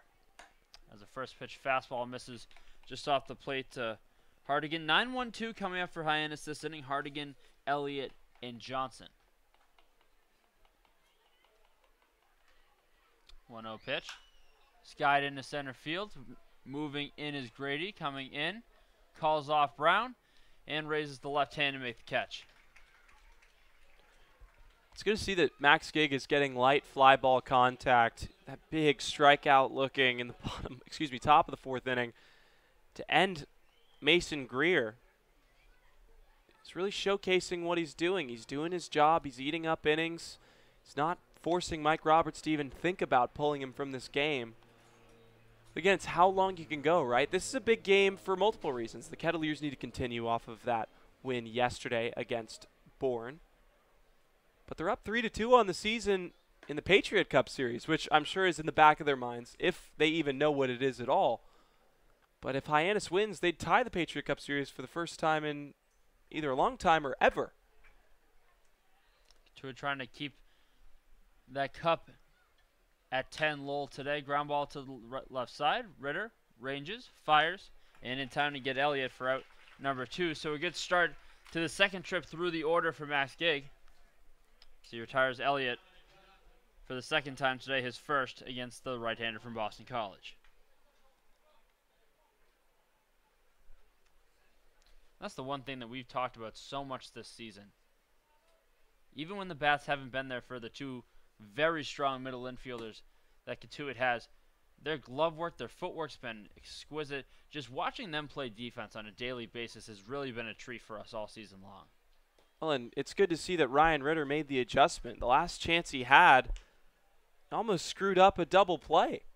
Now, fortunately, it got away from him right to Eric Brown, who could tag the bag, but sometimes you get inside your own head when the ball's hit to you, and routine plays become a little bit more difficult. You start overthinking, but Ryan Ritter threw out a pretty quick runner, and Clark Elliott did it pretty easily. So it's good to see that he's back in the groove a little bit. Looks like he's there mentally. Certainly has been there at the plate. Not letting mistakes pile up. Fortunately, there was no error because the play was made at second, but almost a dangerous scenario for the Kettleers. 2-0, Trice charges, fields it on a hop, jump throw to first, in time to get him. So a 1-2-3 inning for Gig.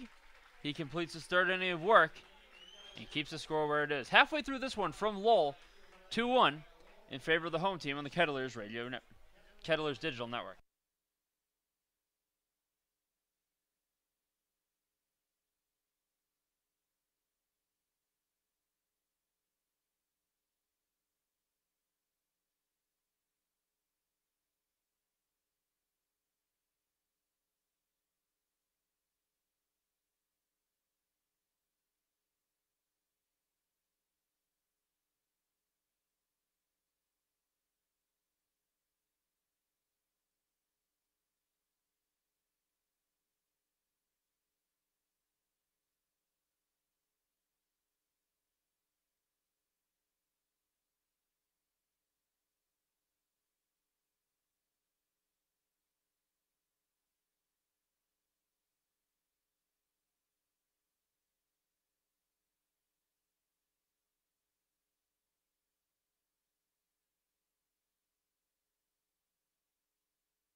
Back to the top of the order for Cotuit. Jace Grady getting us ready to go in the bottom of the 5th inning. First pitch home from Adamiak. Finds the outside corner for strike 1. Yeah, and Adamiak has done really, really good work.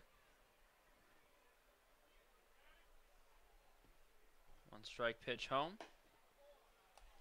Carbon copy of the first pitch for strike 2. Kind of forget that because they're losing 2-1, but you remember all of it happened with that throwing error to first on a pickoff attempt. If that doesn't happen, it might still be a 1-0 ball game. Adamiak 0-2.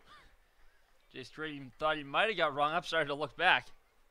But his at-bat will continue with the count 1-2. Is it just me, or was that the best pitch out of the strikes that were called? Looked like it.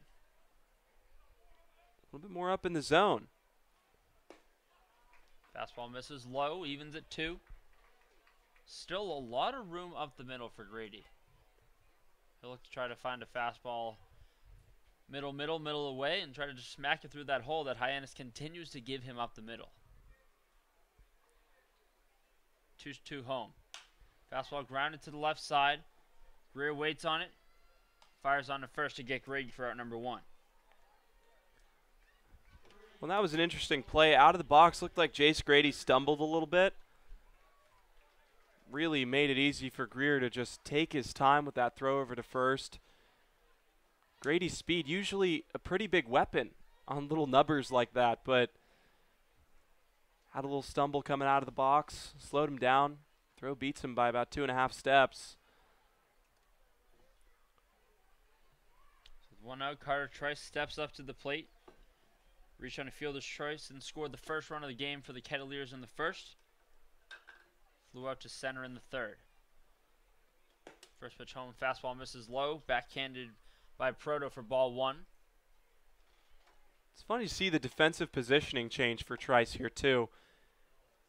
Third baseman coming in on the grass. Not a big hole on the right side, so it looks like they're adjusting. It's different when there's a runner on base. That's kind of what I noticed with Trice in particular. They abandon that whole right side pretty much and try to appeal to the pull hitter that they think Trice is, but really hits a lot more to the opposite field than anywhere else. And it's been strange at the top of this lineup. Whatever we've noticed is what we will put as our scouting report for these hitters. It's been pretty much the opposite in terms of defensive alignment. We talked a lot about the power, that natural right center power that Carter Trice has. Well, that's where the biggest hole is in the outfield. Again, you look out there, Elliott about 5 steps to his right in center, and Johnson at regular depth and right. So plenty of power to that gap. Could send Trice running. 2-1. Fastball just on the edge. Evens things at 2. Ryan Ritter stands on deck. Singled in his last at bat. 2-1 the score. Kettleers lead in the 5th. 2-2 home. Breaking ball grounds it to the left side on a couple hops his ball. He fires it over. And 2 quick outs for Domiak in the 5th. Domiak really hasn't had to work too hard over the last 3 or so innings. He's just made quick work. You know, a hit and 2 walks have been all he's allowed over the last really 3 2/3, I should say. So 2 men retired in the 5th. As Ritter stands in, takes the first pitch fastball down low for ball 1. On the day, popped out to second in the 1st. Makes the line drive single up the middle in the 3rd. Outfield back to regular depth. 1-0 home. Ritter skies one into deep left center field. Moving back is Elliott. Moving back. And just shy of the scoreboard makes the catch to end the inning. A 1-2-3 inning from Adamiak sends us to the 6th. Look at Cotuit still in front 2-1 on the Kettleers Digital Network.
With 3 innings so far under his belt, on a Wednesday afternoon at Lowell Park.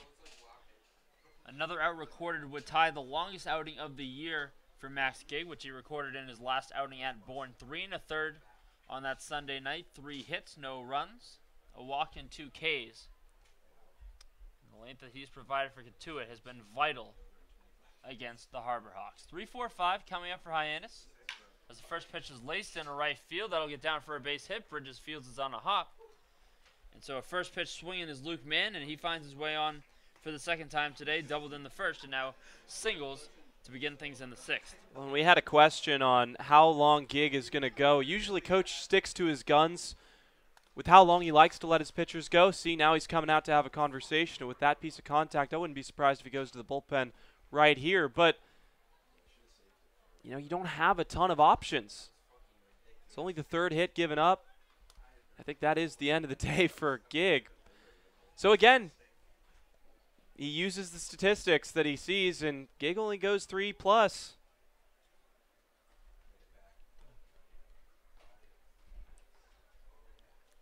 See if they want to make the move. We will. We'll see who's coming in for the Kettleers when we return in just a moment on the Kettleers Digital Network.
Fourth arm of the day for the Kettleers. It's going to be Logan Maitland, the right-hander out of UMass Dartmouth. Without a decision on the year, an ERA 1.35 over 6 2/3 with the Kettleers. First pitch home, misses inside to Nick Romano for ball 1. Second straight day of work for Maitland came in yesterday and threw an inning in the 13-2 win against Bourne. Through that one inning, 2 hits, no runs.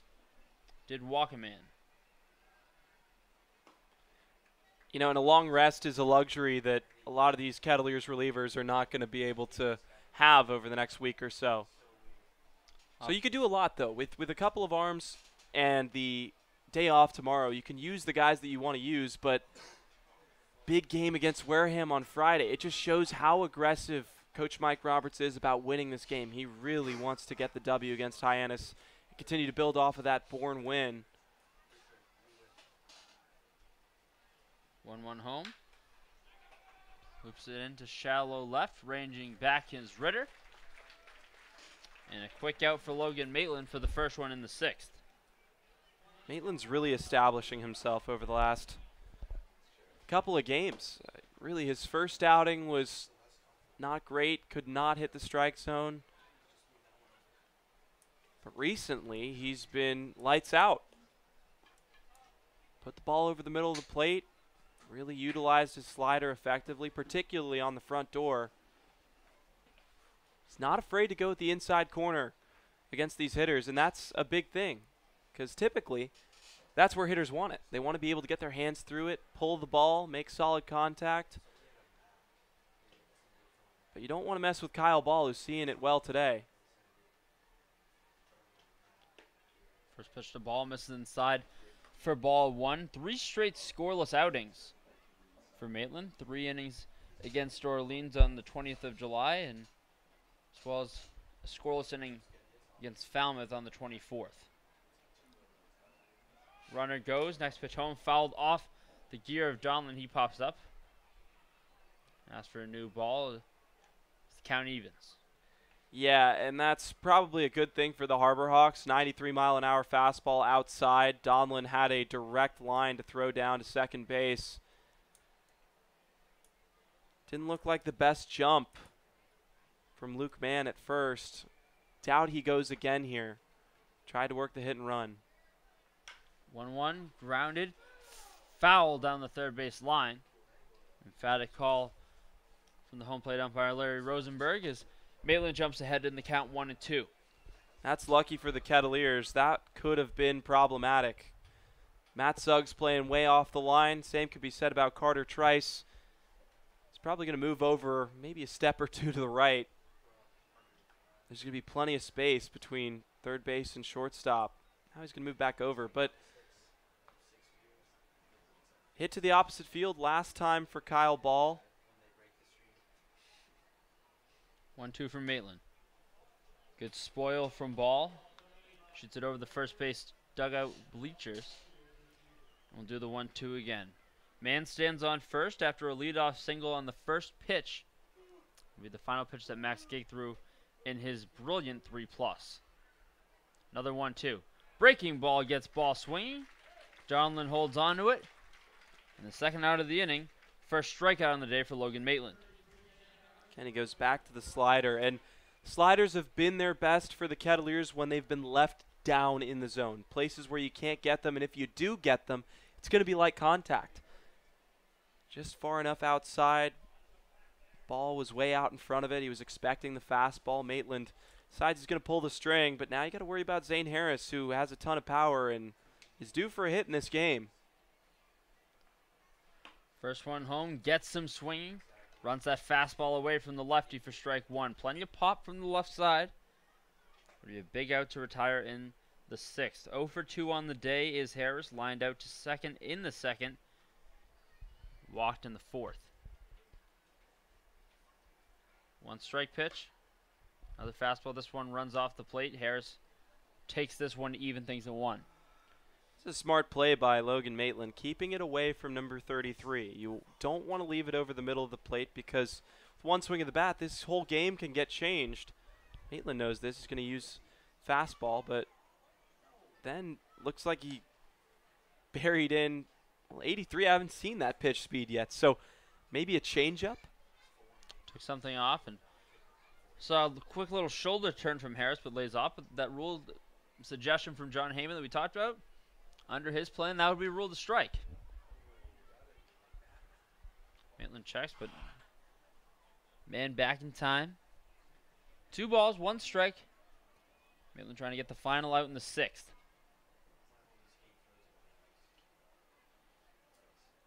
Two 1. Another fastball runs outside. Donlin slides to his left to snag it. Zane Harris will pick a spot and wait for his pitch in a 3-1 count.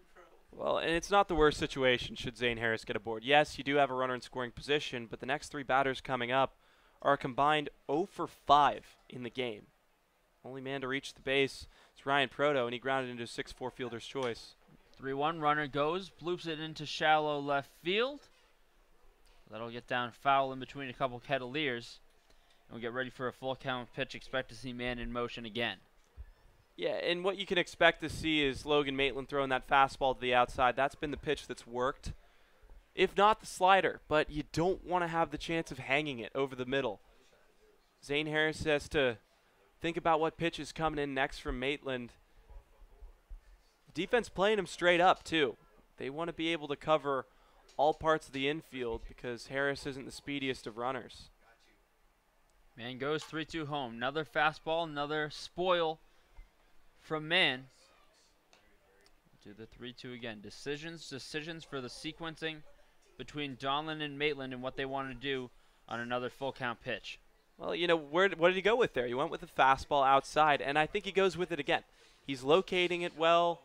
Harris is showing that all he has is pretty much light contact and foul territory with it. So I bet Logan Maitland goes with it again here. Another 3-2 home. Check swing. And they'll ring him up in the box, and a big strikeout for Maitland, his second of the day. Strands a runner for Hyannis in the sixth. We'll go to the bottom half. Kettleers still clinging to a one-run lead on the Kettleers digital network.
Adamiak's day is done after 5 strong innings. Allows just the 2 runs.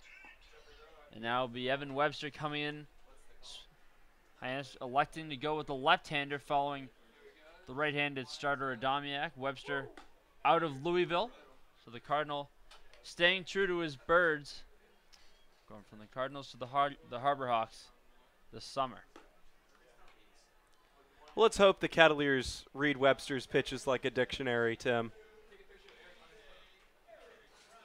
Number 22 on the mound. You'll be feeling 22 soon, just a couple months until the 22nd birthday coming up in November. Yeah, I know. I'm getting the Taylor Swift song ready. But he's coming in to face a tough part of the order. Eric Brown, Noah Bridges, Brett Roberts. I mean, that is a gauntlet of men to face when you only have, well, you're behind by 1 run. So you trying to keep it as limited as possible. And these guys can all get on base. They all have warning track power. They all have speed. Brown takes the first pitch low for ball 1. 1-0 home. Skies it down the right field line, but that will get out of play to even the count at 1. Last appearance for Webster was used in that wild show put on in Harwich just a few nights ago on the 24th, the 18-16 final in favor of the Mariners, but the game that had 17 walks. 1-1. Loops it into center field. Moving over to his left is Elliott to make the catch for out number 1. In that game, 2/3 of an inning went Webster, gave up 5 earned on 4 hits, walked 2 and struck out 1. So already off to a better start against Cotuit thus far. You just want to get light contact. If you're Hyannis, you just want to keep Kettleers off the scoreboard for as long as you can and hope that your bats can do something for you. They've already doubled the amount of hits that the Kettleers have put on, but the Kettleers have been, well, a little bit more efficient with their hits. Of course, one of those runs coming across because of an error made by Adamiak, but could be a very different ball game. Hyannis hanging tough, showing no signs of giving up anything more than what Cotuit has earned. Noah Bridges has found the barrel a few times today, but without a hit to his name, did reach base by way of a walk in his first at-bat as he takes a big breaking ball for strike 2.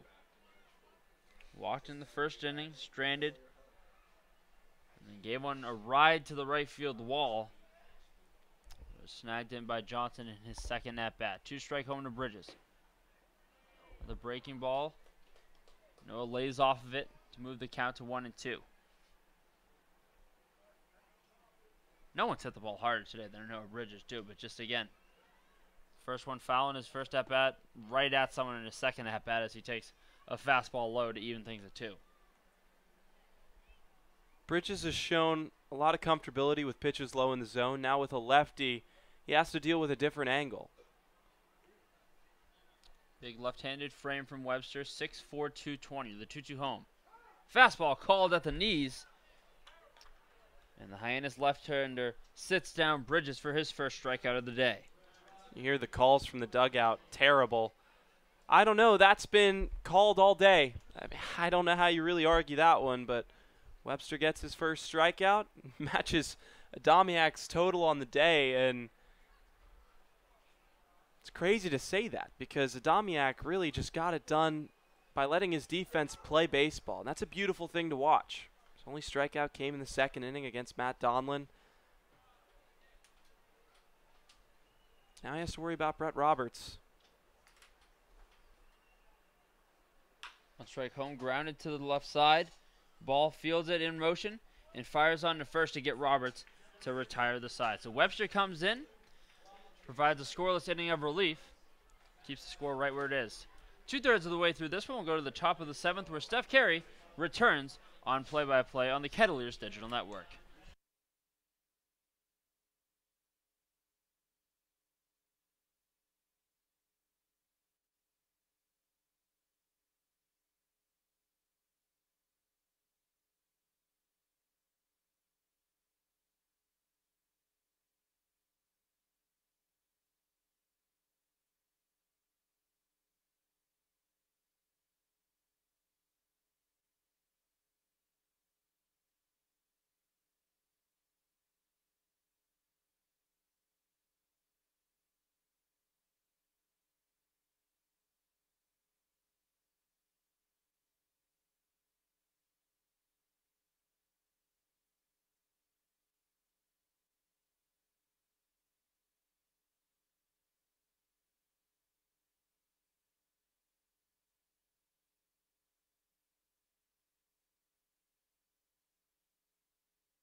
Bottom of the order due up for the Hyannis Harborhawks, 7, 8, and 9 coming up to face Logan Maitland. Both teams have been held scoreless for the last 5 innings after 3 runs combined came across to score in the first inning. Stephen Carey, Tim Carey here on the Kettleers Digital Network. Happy to be back on play-by-play, but some phenomenal work by our Irish Army knife, Tim Crowley, as always. As Maitland quickly back to work, gets 2 fastballs to fall in for strikes, 0-2 to Ryan Proto, who reached bases last time up by that weird 6'4" fielder's choice that Ryan Ritter mishandled. Started the inning with Tim Carey. I mean, I feel like I've been a part of the family the last few months. Yeah, Starting to feel like that. you know, it's Tim Carey. It's not to be confused with Jim Carey, as this one's lined out to right field, and the Harbor Hawks are going to have a leadoff base runner. So Proto shortens up, gets a base hit out to right field. This is not what you want to see to start off the top of the 7th inning if you're Cotuit.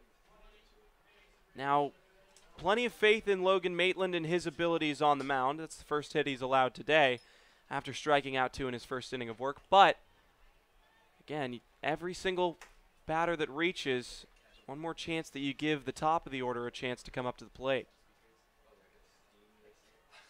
Mason Greer, 2 strikeouts looking as Maitland throws over to Nathan Martorell at first base.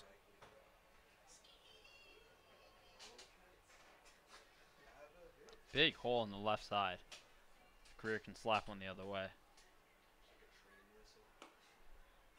Greer way out in front. I think that's his slider. I mean, it really doesn't break like a changeup. If it does, it has minimal break, but it's been working for him, sitting around 83, 84.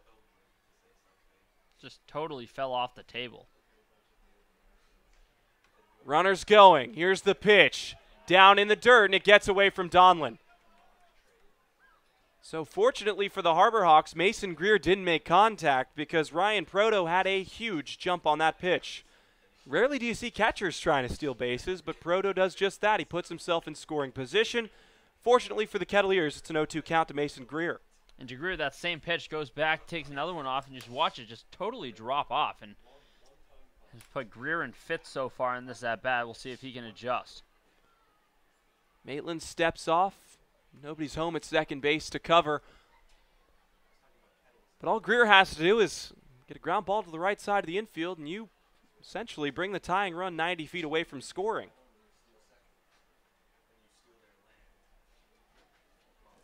Oh, 0-2 pitch from Maitland. And he got him, swing and a miss. That's strikeout number 3 for Logan Maitland, and it comes at a good time. Great sequence, great calls from Donlin, great execution by Maitland. Did not want to give Greer a fastball to sit on. Just kept him off speed, off speed, off speed, out in front, out in front, out in front. And a great sequence for Maitland's 3rd strikeout of the day.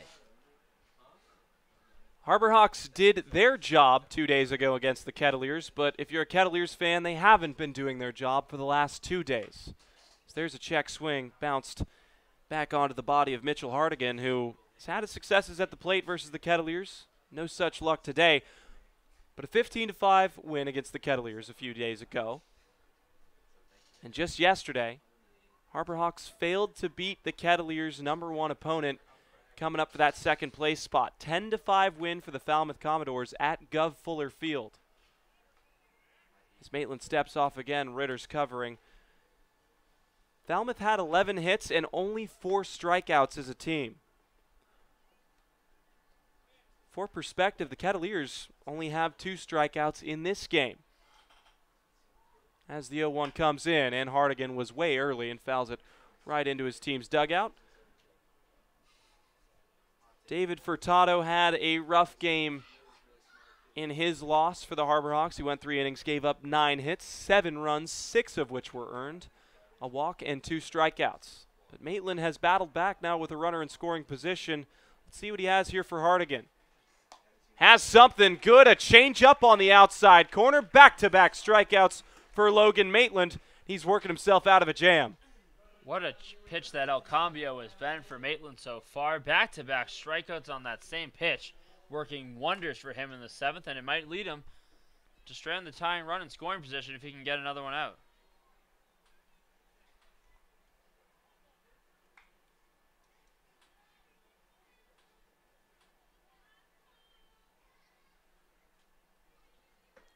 Top of the order now up. This is not the guy you want to see in this situation. Clark Elliott, one of the top hitters in the CCBL in now 19 games played out of the University of Michigan. He can make solid contact, and we saw Ryan Proto's speed on display as he nabbed second base. So one would think a hit to the outfield would surely score him to tie the game at 2 apiece.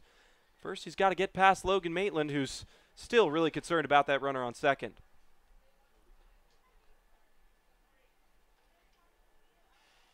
The talent you have at the plate Runner scoring position, by far what has been probably the most important at bat so far for either side. 1-0. Away, 2 balls and no strikes. So situationally here for the Kettleers, if they manage to get Clark Elliott out, it's a good thing for the moment, but then you have to face 2, 3, and 4 in the 8th, and who knows who's going to be coming out of the pen, or if they're going to let Logan Maitland come out for his 3rd inning of work. 2-0. Misses the inside corner, 3 balls and no strikes, so a big take sign more than likely on for number 25, unless something is tantalizing over the middle of the plate.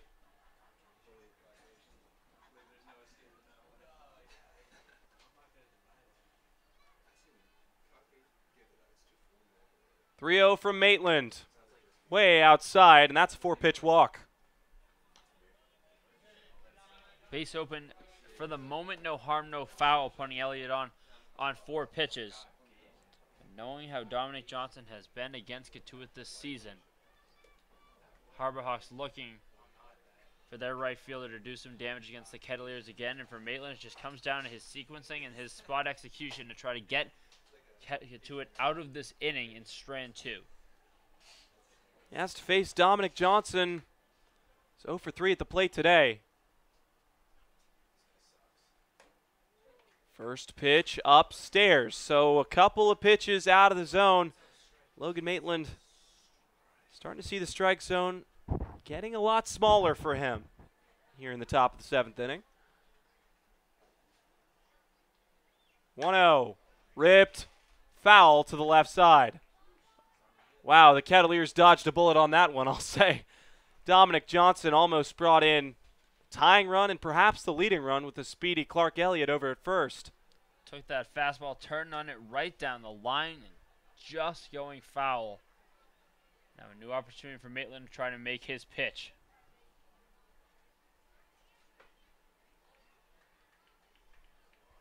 He'll step off again.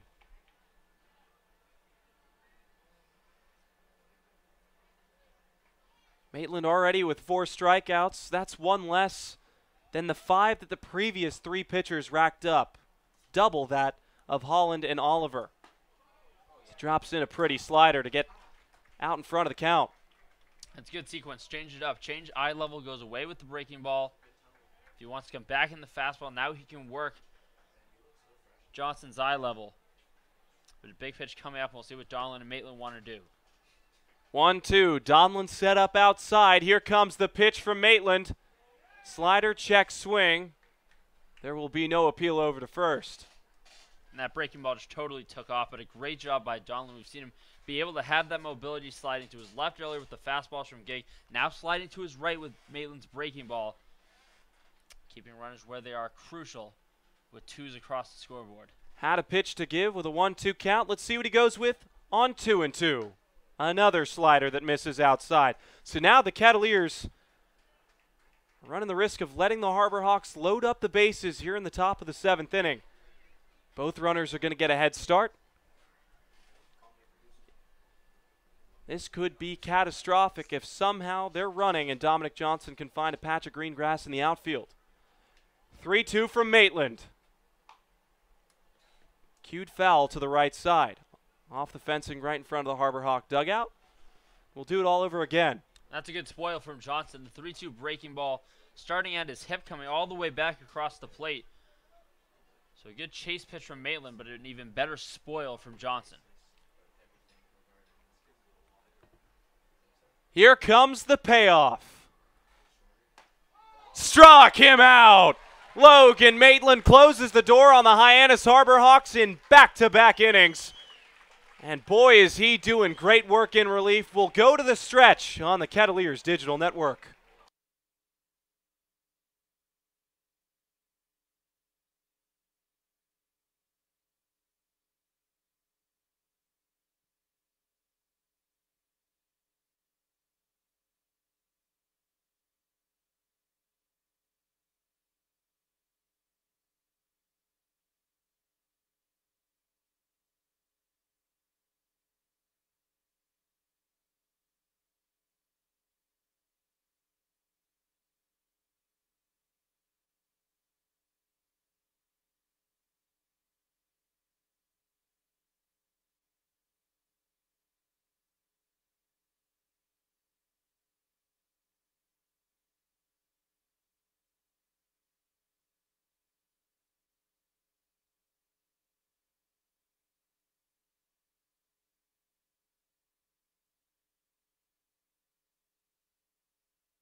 So usually you would call it a pitcher's duel, Pitcher''S.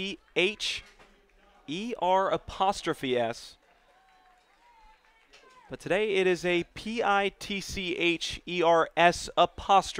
duel.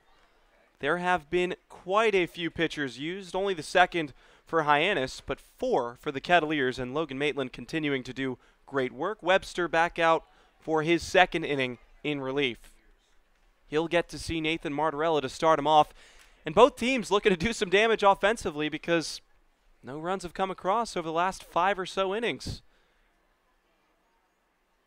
As Martorella lines one out to center field, and that's going to get down for a leadoff base hit. You knew he was going to find one eventually, and he does right there here in the bottom of the 7th inning. So Martorella reaches base in each of his last 2 plate appearances. The walk in his second at-bat, and now the base hit. Does a great job of elevating the hands to go get that fastball and keep it on that same plane. He smacks the single into center field to lead things off in the 7th. Now the bottom 2 players in the order who are 0 for 3 on the day, Matt Suggs walked his last time up, are coming up. Suggs going to square around a bunt. He gets underneath it, but fortunately fouls it right near the Kettleers' dugout. So the tactic is there. Martorella more than likely going to take off halfway to second base, but you have to worry about Ryan Proto's arm. Middle infield's going to play a little bit away from the bag, which is slightly confusing now that Suggs has given up the strategy. Let's see if he tries to lay one down here again. And he'll show. Martorella's going. He gets it down. It's a pretty one. Throw over to first in time from Greer. But Suggs does his job. He moves the runner over into scoring position with Matt Donlin coming up to the plate. And a good bunt from Suggs, again, lining that first one foul, but that does a great job splitting the third baseman and the pitcher on the second attempt. And Lauren Kirkley talked about this with Coach Roberts in their post-game interview yesterday. For someone that's been so notorious for playing small ball, haven't done a lot of it until recently. The 2 squeezes yesterday, and with this big race for the playoffs coming up, Coach Roberts going back to his roots, and it puts a runner in scoring position for the Kettleers. Donlin gave a ball a ride his last time up, just a few steps shy of the wall out in center field. Clark Elliott quick enough to recover, but doesn't look like he's changing his strategy. Outfield playing at medium depth, except for Elliott. He looks like he's playing in case he has to make a throw to the plate with Nathan Martorella in scoring position. Kettleers could use some insurance because the Harborhawks have been known to score runs in bunches. 1-0. Donlin takes a rip at it, but only gets a piece, 1-1.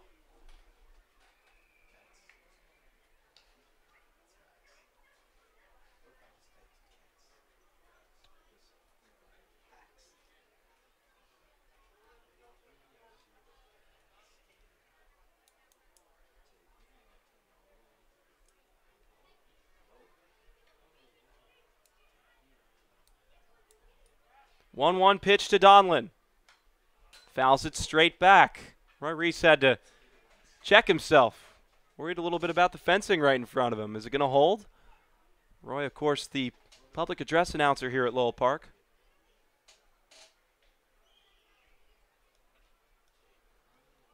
Strikeout would be huge for the Harborhawks here.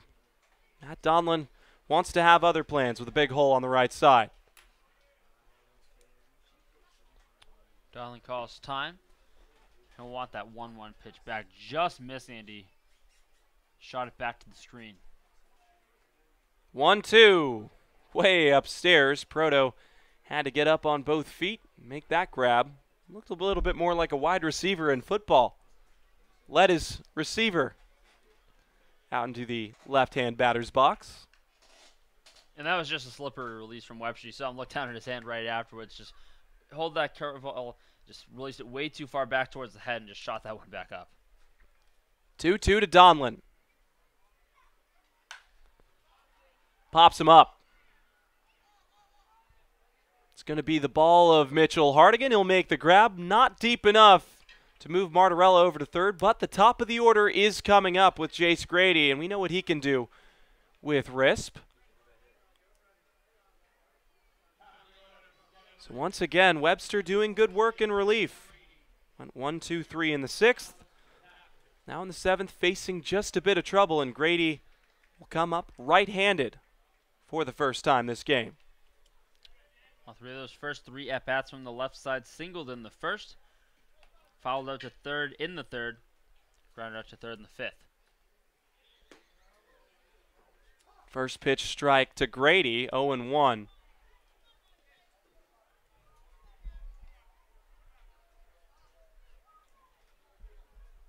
Evan Webster out of Louisville. No relation to Miriam.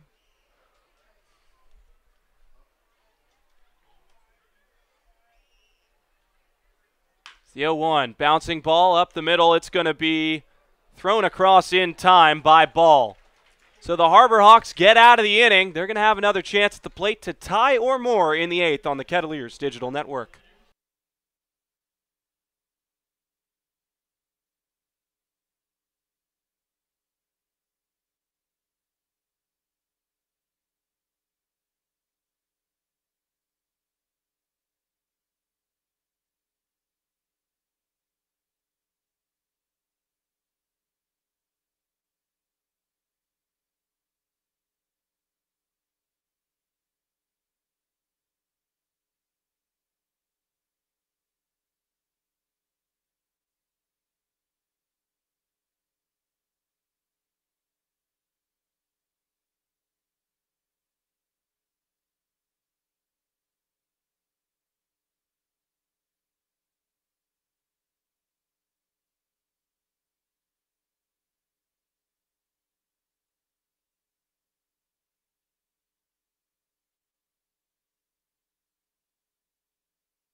So the 8th inning for the moment belongs to Logan Maitland, and I have no doubt that it should be a good one. No reason to believe that he was going to be pulled because of how well he's come in and pitched. First pitch to Luke Mann gets the outside corner, 0-1. Mann has 2 hits on today's game, a double, a single, and a run scored. But Maitland just dropping in those breaking balls. Started off with 78, now 84. Mann's just trying to get aboard. 6 outs left for the Harbor Hawks to make something happen. Mann's out in front. Chopper, if it stays fair, it does not. That's a bit questionable. Looked like it went over the bag. For Nathan Martorello over at first, it ended up in foul territory, but by the letter of the law, just has to be over the base. And I'll tell you what, I think what garnered that call is you saw Martorello try to get over and square himself up, so he stepped into foul territory to get that ball. If that's a play where he just tries to stay in fair territory, almost like a football receiver, usually not the mindset in baseball, but if you just literally go over, hold the line, and try to keep like that toe tap similar to football, reach into foul territory, you might get that call and keep that fair. I think it's the fact that he had to range all the way over right towards the line. Garnered that foul call. 1-2 to Mann. Foul tipped in and out of the glove of Donlin, and Mike Roberts was coming out to speak his piece, and I think there was an argument to be made there. One of the most dangerous hitters on this team, one of the most dangerous power hitters on this team. You don't want to give him more chances than he deserves at the plate. You saw right there, Maitland comes back with a ball, then pretty slider down in the zone. Let's see what he goes with here to Mann. 1-2. Outside, 2 balls and 2 strikes.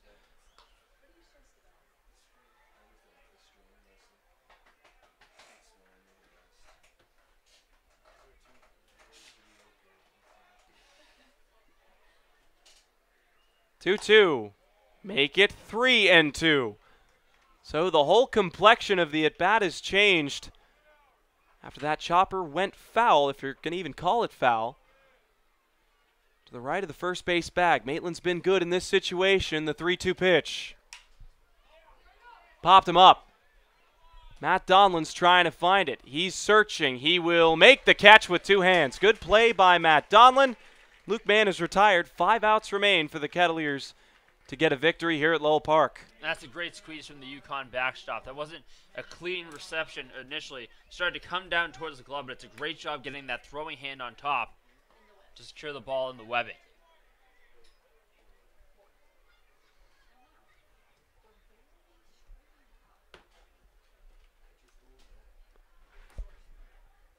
Nick Romano now up. He has the lone RBI for the Harbor Hawks. Front door slider runs inside, 1-0.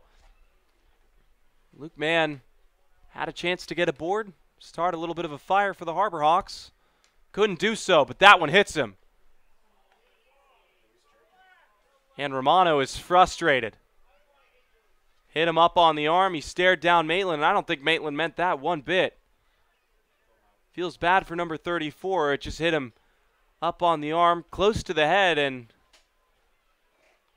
Harbor Hawks have base runner aboard. Have to be some tensions between these two teams. Mike Roberts is going to go out and have a conversation with Maitland. I think that's going to be the end of the line for him.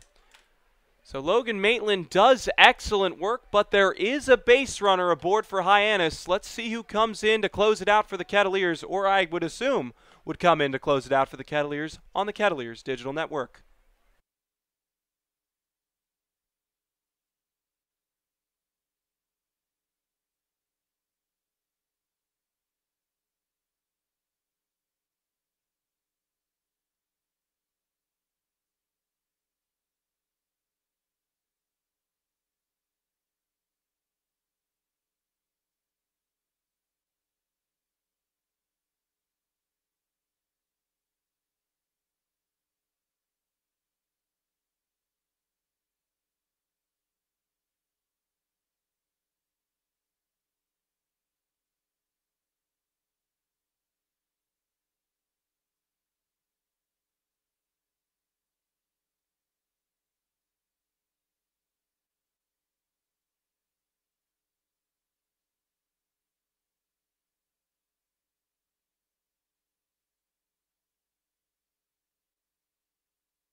So with 5 outs left to go for the Kettleers against the Harbor Hawks, the man they turn to, Will Jacobson, guy that we haven't seen come out to pitch since his last start versus the Chatham Anglers. And needless to say, that game did not go according to plan for number 22.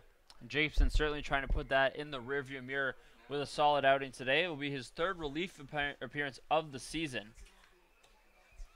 After coming out of the bullpen against YD in that big 16-5 win all the way back on June 25th, and also pitched an inning at Orleans on June 30th. So after 2 starts, it comes back to the bullpen and goes right into a pretty big leverage situation against the Harbor Hawks.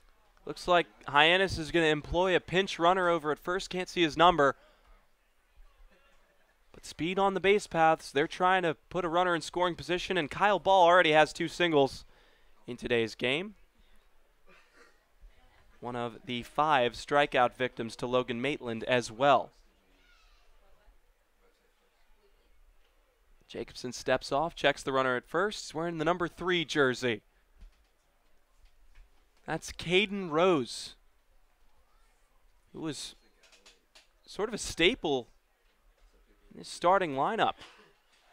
Carter Trice comes in to calm his starter down, but let's talk about a couple of the scores yesterday. Orleans defeated Brewster 6-3. Bourne, of course, lost here 2-13. Jacobson takes a little off his fastball that usually sits around 93, gets a called strike, 0-1 to Ball. Hyannis, like we mentioned earlier, lost to Falmouth at Gov Fuller 5-10. YD at Harwich 10-3, and Chatham defeated Wareham 10-5. So Falmouth and Wareham, same score, different team on top.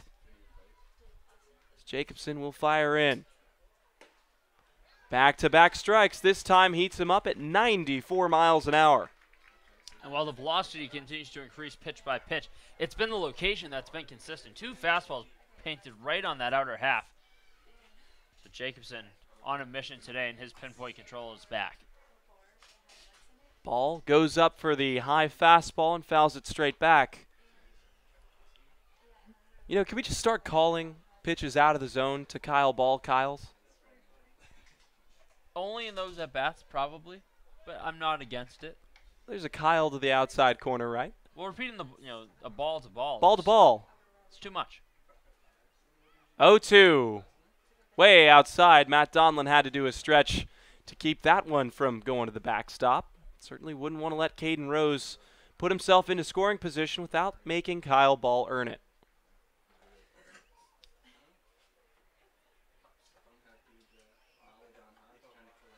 1-2 from Jacobson.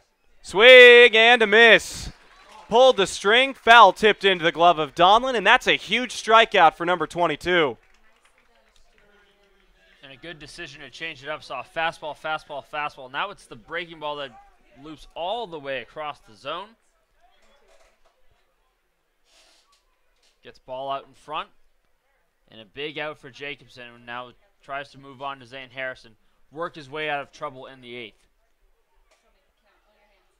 Jacobson has struggled against big lefty power hitters of late. First pitch, left it down and away. Harris went down and got it, but fouled it back to the left side. Win percentage, so important here. Falmouth leading the way for that second place spot, .4827. Cotuit, .450, and Wareham not far behind with a .4354 win percentage. Of course, you can calculate that by taking the total number of wins, so a point for each, total number of ties, a half point for those, combining that number and dividing it by the number of games played. So it's going to be neck and neck coming down the stretch, folks. 0-1. Outside corner, pretty pitch from Jacobson. Great pitch and even better frame from Donlin. Got right over in his slide, a natural taking to his left, and sticks it right on that outside corner. That's textbook catching from Donlin. Zane Harris at the plate. Here's the 0-2 pitch. Left it high and outside. 97 miles an hour. You know, we haven't seen that from Jacobson for what feels like all season. That's as far back as he's reached. A lot of adrenaline in a big spot like this, and that 97 is evident of it. Wanted an emphatic strikeout here with 2 outs in a crucial situation for the Kettleers.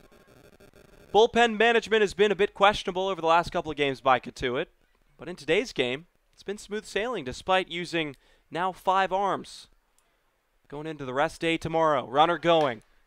Ball on the ground. Eric Brown mishandles, but gathers and throws over to first. So Will Jacobson does excellent work. We will go to the bottom of the 8th inning on the Kettleers Digital Network.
Teams have been held scoreless for 6.5 innings. This has been a battle of will from a pitching standpoint. Now back out for his 3rd inning of work, Evan Webster. He'll get to face 2, 3, and 4, Trice, Ritter, and Brown. So one of the toughest parts of the order due up for the Kettleers. Let's see what Webster starts him off with. 89-mile-an-hour fastball, swing and a miss, 0-1. Last meeting between these two teams, Cotuit had a stomach-wrenching loss, 15-5 at McKeon Park. 18-hit, 15-run performance for Hyannis. Couldn't be more different here. Only 7 hits by Hyannis, 4 by Cotuit. 2 runs really separating Cotuit from the 1 run that Hyannis has managed. Mike McCulley had his first start, as Trice has some soft contact over to the right side. Covering is Webster, and they'll get Trice out by about a half step. Good adjustment by the Hyannis defense. Saw immediately off the bat a little bit of a weird backspin on the ball off the edge of the bat from Trice. So the diving attempt from Harris. But able to make the play as man and fire on in first, and a good job covering by Webster. So right side of the infield went to work for our number 1. Ryan Ritter has a single, and like Matt Donlin, gave a ball a ride out to center field. If you let him get his hands inside the ball, it might be a 2-run ball game real quick going into the 9th inning.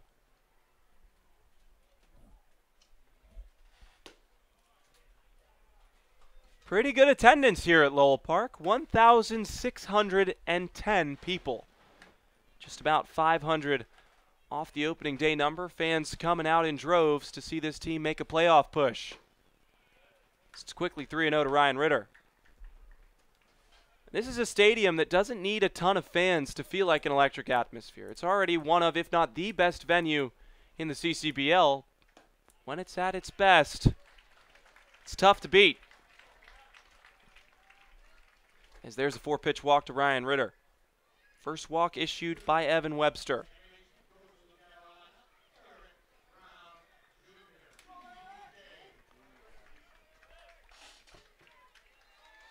Eric O for his last 2 at the plate. Had a single which scored Carter Trice in the first inning, and then he later scored a run. Wants to give the Kettleers a little bit of breathing room as Webster fires in a first pitch strike. Still waiting for a pitcher in the CCBL. Haven't seen him in a while, but leave one middle in. It's been his hot spot where he likes it all season long. And if Webster leaves one here, this could be a 4-1 ball game very quickly to give Cotuit some insurance. 0-1. You said it. Could be a 4-1 ball game. Brown was swinging for the fences. Fortunately, all he got there was a little bit of air. See if the result is different on 0-2. What he doesn't want to do is go down on strikes, give the Harbor Hawks some hope going into the 9th inning. As Webster will fire over to first. Cotuit handed Bourne their biggest loss of the season yesterday, scoring 13. That was only the 4th time in the season where Bourne had allowed 8 or more runs. Only the 2nd time where it ended up in a loss. 0-2, Webster. Right on the black, called strike 3, and Eric Brown had a word to say with Larry Rosenberg. Frustrated with that call, but had a pretty good day at the plate. Went 1 for 4 with another RBI. So 6 over the last 2 games, and I think 10 teams out of 10 on the CCBL will take that. So potentially the last batter for the Kettleers is Noah Bridges. Webster will throw over to first again. Bridges walked, had a long line drive out to right center field, and struck out looking in the 6th inning. Wants to get aboard and continue his great performance that he had against Bourne. Pretty big situation here. Webster keeping it away from him, 0-1. If there's anybody that the Kettleers want at the plate, the ability to run into one, given the barrels that Bridges has put on balls today, lefty-lefty matchup, Bridges had some really good swings at the plate today and just looking to finally find a hole. 0-1. Bridges fouled it straight back, so it's 0-2 for him. Hear the groans from the Kettleers fans. You know what that means. Didn't hear the bang of the car. Well, we have headsets on, so That too. Now we can only really hear so much. We should just start taking guesses at the make and model of the car that it hits. Wide variety on the Cape, Yeah. so. Just going to go with the most bought car in America, the Toyota Camry. 0-2. Little bouncer to the right side. He'll just tag Bridges. And the Harbor Hawks are out of the inning. We'll go to the 9th, where the Kettleers look to pick up a huge win at Lowell Park on the Kettleers Digital Network.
Welcome back to Lowell Park with our early start today at 4:30, even though our game is nearing its end. Other games around the Cape are just getting started. First pitch at Eldridge Park was at 7, an Eastern matchup between Orleans and Chatham. That score is still 0-0 in the first. Wareham going to try to attempt a playoff push tonight. If you're a Gateman fan, you need a big win against the #1 in the East, Brewster Whitecaps. Is still scoreless there in the first inning. They're heading into the second. Bourne looking to recover tonight after Cotuit handing them a huge loss last night. They take on YD, but both teams are still scoreless bottom of the fourth. Harwich leading Falmouth bottom of the fourth as well over at the Arnie Allen Diamond. And then, of course, the Kettleers try to hold on to a 2-1 lead over Hyannis for the Patriots Cup heading into the ninth. Back to you guys. Lauren, thank you so much for that trip around the CCBL. Will Jacobson returns to the ninth and fields a number off the bat and flips on to first to retire Ryan Proto for the first out in the ninth. Jacobson came in last inning. We'll try to complete a 5-out save as we send it back over to Steph to take it through the ninth. That was one heck of a call on a pretty uninteresting play, but Will Jacobson gets one in on the hands. That's really all you could ask for from number 22. Started off with 2 pitches inside. That at bat could have gone a very different way as a fastball misses outside. Have to keep an eye out for all the scores that Lauren has read, Wareham and Falmouth in particular. Low scoring affair between Falmouth and Harwich to start. 1-0. Make it 2-0 to Mason Greer. What you don't want to do, if you're Will Jacobson, is put a runner aboard and allow the top of the order to come up, and that's exactly why Mike Roberts is going to have a conversation with his starter. His reliever, excuse me. Sometimes I forget what Will Jacobson is. He's just sort of like a chameleon. He can fill a number of roles. But the positive for Jacobson is that the infield is vacated. They're staying away. That means they're more than likely not pulling number 22 from this game. This is a big bounce back. If he can manage to get through this inning without a run coming across, almost all will be forgiven for that Chatham loss. Absolutely the case, but still within a 1-run game. Any sign of trouble, if anyone gets on, I would imagine a hook from Coach Roberts as we're looking at Zach Fruit, who was just throwing, has stopped for the time being. A hook from Coach. Talk about Broadway, but how about vaudeville on that reference? Gets the hook. 2-0. High fly ball lifted out to center field. Jace Grady going back. Finally has enough room to make the catch. And 2 are down. Fans held their breath for a minute, thinking that one might have had a chance as Mason Greer put a charge into it. But he'll be 0 for 4 on the day. And the Harbor Hawks are down to their final out. Will Jacobson has done great work. The chance to get the save and close it out here for the Kettleers. And Mitchell Hardigan had a home run the last time these two teams met. He rolls over. Nathan Martorella will make the play himself, and it's another victory in the Village. 2-1 your score. Cotuit picks up their biggest win of the season.